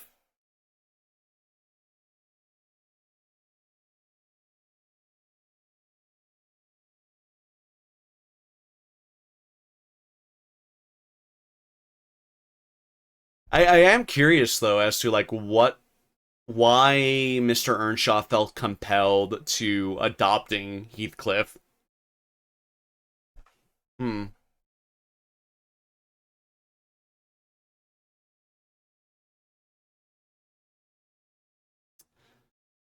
Yeah, I'm really curious about that. And it does seem though, maybe I wouldn't say that Heathcliff as a kid was ungrateful for what he got, but maybe just a little insensitive, like what Mrs. Dean said. I would agree with that sentiment, given what we've been hearing so far. Okay, this next chapter is only 4 pages, so we're gonna go ahead. Um, yeah, we're gonna go ahead and work on this chapter, work through this chapter, and then we're gonna go ahead and call it a night. And thankfully, we didn't have to use any of our ad snoozes, so we can just once we're done with the chapter, we can rate out, depending on how long it takes to get through these next 4 pages. So we'll see. All right, so this is chapter 5. Oh wait, before we get started, let me take a sip because I need a little bit of a sip. My throat's a little dry.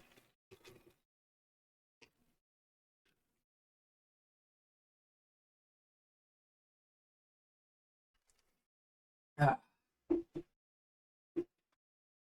Okay, there we go. Chapter 5. In the course of time, as Mr. Earnshaw began to fail, he had been active and healthy. Yet his strength left him suddenly, and he was confined to the chimney corner. He grew grievously irritable. Nothing vexed him, and suspected slights of his authority nearly threw him into fits. This was especially to be remarked if any one attempted to impose upon or domineer over his favorite. He was painfully jealous lest a word should be spoken to amiss him, seeming to have got into his head the notion that because he liked Heathcliff, all hated and longed to. Wait, what? Let me try this passage again. This was especially to be remarked if anyone attempted to impose upon or domineer over his favorite. He was painfully jealous lest a word should be spoken amiss to him, seeming to have got into his head the notion that because he liked Heathcliff, all hated and longed to do him an ill turn. Okay, now I see what the sentence is saying. Okay. Took me a second to understand what this was saying. Basically, it's saying like because Heathcliff was his favorite, he assumed that everybody hated Heathcliff in turn. It was a disadvantage. It was a disadvantage to the lad, for the kinder among us did not wish to fret the master, so he humored his partiality, and that humoring was rich nourishment to the child's pride and black tempers. Still, it became in a manner necessary. Twice or thrice, Hindley's manifestations of scorn, while his father was near, roused the old man to a fury. He seized his stick to strike him, and shook with rage that he could not do it. At last, our curate, we had a curate then who made the living, answer by teaching the little Lintons and Earnshaws and farming his bit of land himself. He advised that the young man should be sent to college, and Mr. Earnshaw agreed, though with a heavy spirit, for he said, Hindley was not, and would never thrive as where he wandered. I hoped heartily we should have. My God, I keep wanting to add contractions there. We should have peace now. It hurt me to think the master should be made uncomfortable by his own good deed. I fancied the discontent of age and disease arose from his family disagreements, as he would have had it, as he would have. Oh my God. My brain keeps wanting to default to contractions, and I don't know why. As he would have it that it did, really, sir, it was in his sinking frame. I'm still confused about this one. I fancied the discontent of age and disease arose from his family disagreements, as he would have it that it did. Okay, I think I understand what this means. I think what she's saying is like he would agree that his illness came from all the infighting in the family. At least that's the way I'm interpreting this. We might have got on tolerably. I was gonna say terribly. Tolerably, notwithstanding, but for two people, Miss Kathy and Joseph, the servant. You saw him. I dare say up yonder. He was, and is yet most likely the... What is this word?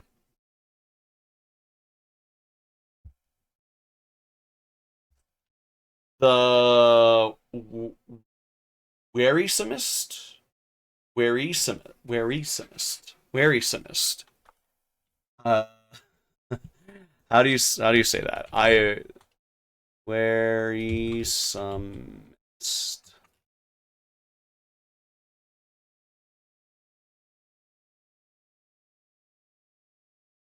Wearisome. Wearisome. Wearisome, okay. Wearisomest, okay. Or was I? He was and is yet most likely the wearisomest, self-righteous Pharisee that ever ransacked a Bible to rake the promises to himself and fling the curses on his neighbors. By his knack of sermonizing and pious discoursing, he contrived to make a great impression on Mr. Earnshaw, and the more feeble the master became, the more influence he gained. Okay, so he's kind of like a Rasputin in a way. Um using religion to get in close with the with like a leader. Also, the Pharisees were an influential Jewish sect emerging around the mid second century BC. Interesting. Hmm. So why call him that? Hmm. He was relentless in worrying him about his soul's concerns, about ruling his children rigidly. He encouraged him to regard Hindley as a reprobate, and night after night he regularly grumbled out a long string of tales against Heathcliff and Catherine, always minding to flatter Earnshaw's weakness by heaping the heaviest blame on the latter. Also, give me a quick second. I'm old and my eyes are having a hard time with these shadows, so I'm gonna bring in my lamp a little bit closer. I'm an old man with my old eyes and my old everything. Okay. Certainly, she had ways with her, as such I never saw a child take up before, and she put all of us past our patience 50 times, and oftener in a day. From the hour she came down the stairs till the hour she went to bed, we had not a minute's security that she wouldn't be in mischief. Her spirits were always at a high water mark. Her tongue always going, singing, laughing, and plaguing everybody who would not do the same. A wild, wicked slip she was, but she had the bonniest eye, and the sweetest smile, and lightest foot in the parish. And after all, I believe she meant no harm, for once she made you cry in good earnest, it seldom happened that she would not keep you company, and oblige you to to be quiet that you might comfort her. She was much too fond of Heathcliff. The greatest punishment we could invent for her was to keep her separate from him, yet she got chided more than any of us on his account. Hmm, interesting. In play, she liked exceedingly to act the little mistress, using her hands freely and commanding her companions. She did so to me, but I would not bear slapping and ordering, so I let her know.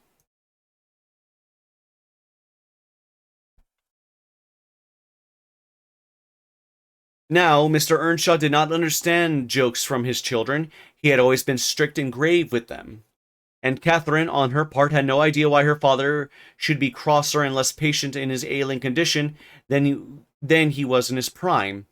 His peevish reproofs wakened her in a naughty delight to provoke him.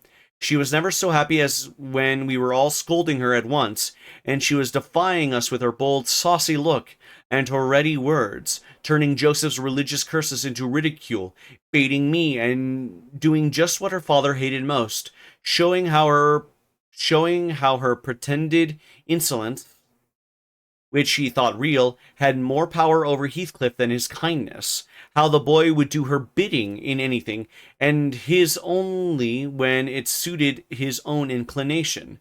After behaving as badly as possible all day, she sometimes came fondling to make it up at night. Probably not what that means with like uh current connotations of that word. But I'm assuming this what she means by this is like she basically says like, "Hey, Dad, I'm sorry," uh, like begging, not maybe not necessarily begging, but playing up on his feelings and getting him to forgive her is what I'm assuming here by the connotation of she sometimes came fondling to make it up at night.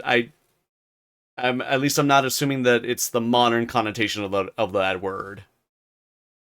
Nay, Kathy, said the old man would say, I cannot love thee. Thou art worse than thy brother.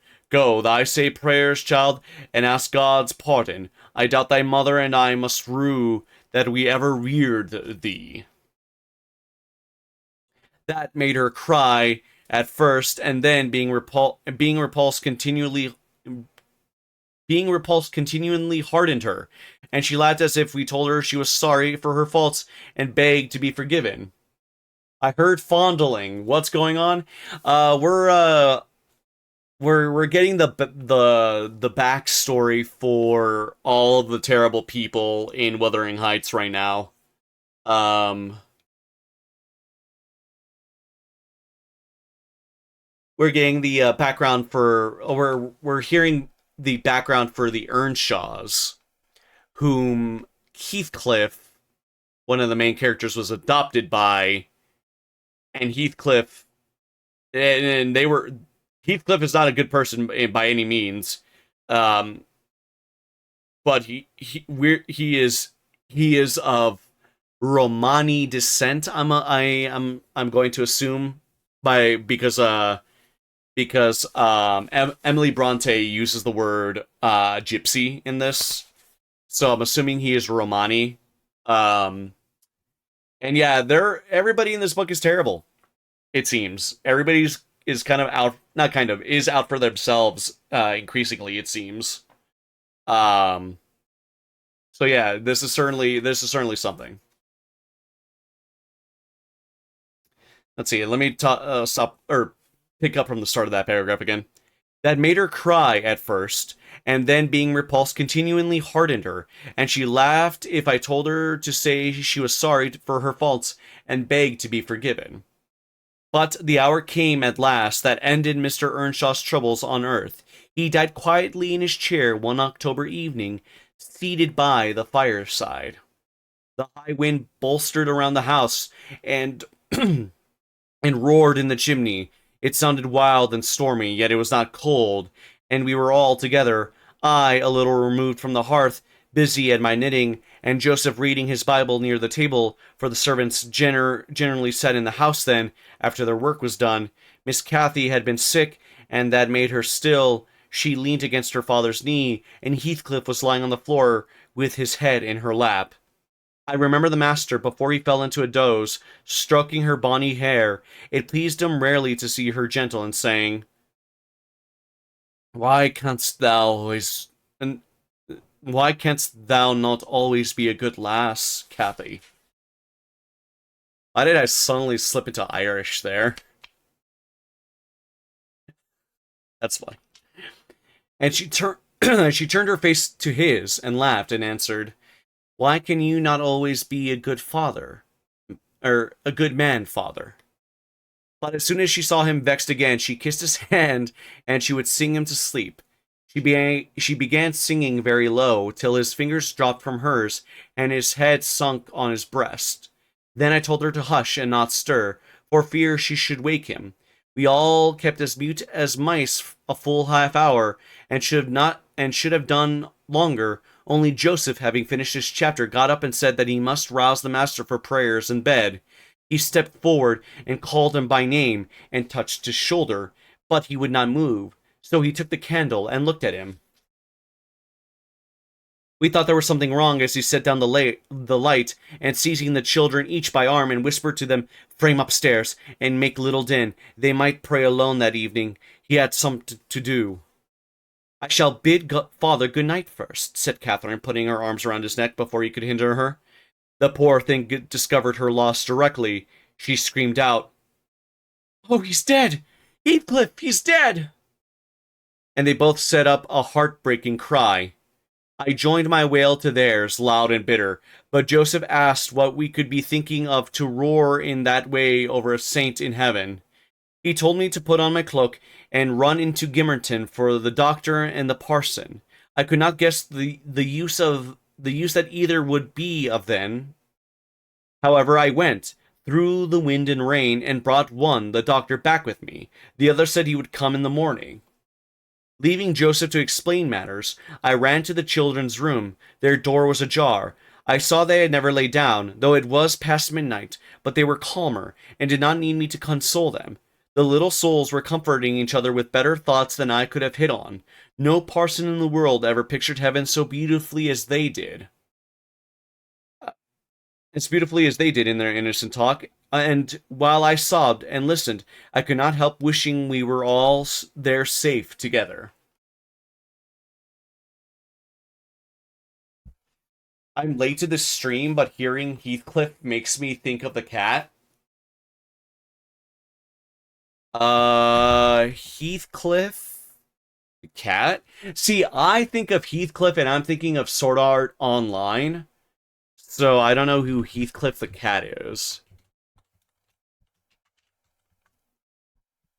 Oh, okay. I recognize this guy now. I recognize this cat. I always thought this guy was like a discount Garfield. He might be a discount Garfield by the looks of him. It's another comic cat like Garfield, yeah. That's what I'm noticing here. All right, but yeah, that was the end of chapter 5. Uh so we made decent progress. We made it through the first 5 chapters of the book. I'm going to assume that not every chapter is going to be super short like these last 2 have been. I'm expecting to see some longer chapters as we approach more of the book. But so from what I can parse out so far, uh Lockwood Lockwood is sort of our storytelling device. He's very much like the captain in Frankenstein, the captain or the shipwright that finds Victor in the ice and Victor tells his story to. Um, we're watching the story from Lockwood's point of view. And so from what I've gathered so far, all right. Um, Everybody sucks. It seems. At the very least, even as kids, they sucked. Heathcliff as an adult is a bastard. Um, his daughter-in-law is certainly not much of a peach either. His nephew, I guess I would call Hareton his nephew as well, because Heathcliff was maybe not officially adopted by the Earnshaws. He was at least, like an adopted sibling or something along those lines. Um, so yeah, so Hareton is his nephew, or at the very least, he is the son of Hindley, who he grew up with. Um, and they all kind of hate each other. I'm gathering. Uh, and it seems like from what I'm understanding of this, um, Heathcliff has screwed Harriton out of his inheritance, is my guess. Like that's where I'm kind of picturing this going. I'm also picturing the fact that him and Catherine were a thing.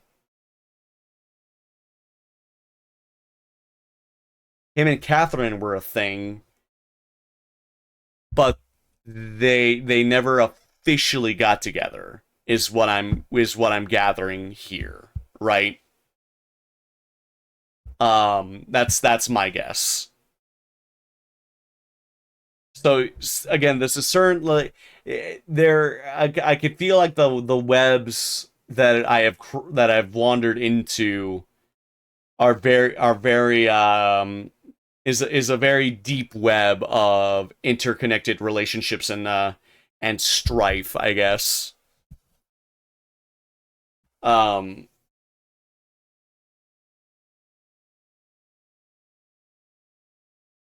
so I'm guessing we're never gonna find out why Earnshaw opted to opted to take in little baby Heathcliff off the streets. He just shows up with him one day, and that certainly sets a precedent for the family moving forward. Um, but yeah, I'm willing to bet that there's some fuckery going on with the very academic term fuckery, right? We have some shenanigans happening with the inheritance, as because again because of what Mrs. Dean said of Heathcliff being a cuckoo. He took over the he's taken over the estate, even though he might not be like a rightful heir. He's taken it over though, so that's certainly something. But yeah, very interesting book so far. I'm curious to see where this web of drama is leading towards.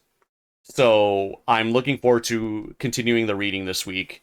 Um, as for this upcoming week's schedule, we're looking at streaming Thursday night, Friday, Saturday, and Sunday as always. No Wednesday stream this week because I'm not off this week or anything like that. But yeah, I hope everybody has a good week ahead of them. I hope that this week goes by quickly for me as well. Hopefully, Thursday can't come soon enough, and that I'm able to get back into streaming. Um, I'm also hoping that I hear back from one of the jobs I've applied to. Fingers crossed that I hear something here soon this week. Another week, another opportunity to maybe get an interview and get a new job and all that stuff. But we'll see. We'll see. I'm keeping my head up. I'm keeping optimistic about the job hunt. I know things can be pretty wild right now, and again, like I said before, I know things can seem pretty grim at the moment. But I'm at least hoping we're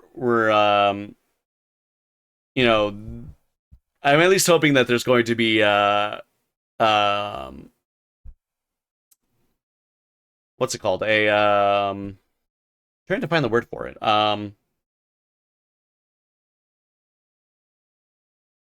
Hmm.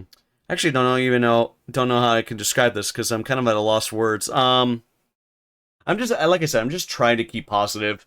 Again, I'm being real. I am also a bit of a realist in the sense that like the job market's absolute ass, and I'm applying to places that I don't even live near. But I'm still applying to them. I'm still trying my damnedest. I'm keeping my chin high, or as high as I can. But yeah, let's go ahead. Let's go ahead and find somebody we can raid out to. Let's see who is currently streaming right now. Who can we go say hi to? Um, let's see. We got quite a few people going. We're ending fairly early. It's almost 10 o'clock. For a Sunday stream. I'm glad I'm able to stream early and get a stream in rather than stream late. Let's see. Uh, Hangi is going. Almontes is going. Uh,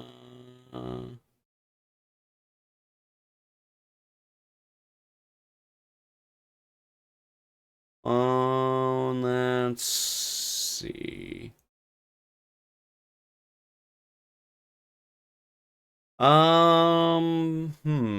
Let's go say hi to.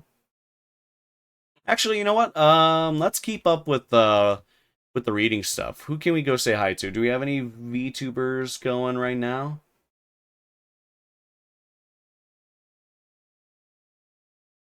Uh, Not really. It looks like what we're seeing right now is a lot of people, just a lot of people working on their writing. So no other readers tonight. That again, it makes sense. It's still a very niche topic. I think I only ever see, at most, maybe like 20 people doing any sort of writing or reading. So that's fair. Okay. Da, da, da. We're. You know what? So we're gonna go say hi to Goss the Goose. Um, oh god, that's odd. So Goss raided into us, but like we cut, but it was at the moment I raided, so I think we'll still return the favor to Goss and go raid into them. So yeah, let's go say hi to Goss the Goose. Um, I will be back, like I said, on Thursday, hopefully, where we will be continuing Wuthering Heights on Thursday. We'll be doing probably a bit of a shorter reading stream, just depending on what my week looks like, because I might be working on Friday. I'll need to check ahead of time, but I think I am working this upcoming Friday, so I won't be able to stream as long as I usually do. But yeah, let's go say hi to Goss. Um, and I will see you guys on Thursday. You all have a great start to your week, and I hope you guys all stay safe. Make sure you guys take care of yourselves when you can. Treat yourselves if you can. And I'll see you all next time. Buenas noches a todos, que se cuidan y nos vemos el jueves. Hasta luego.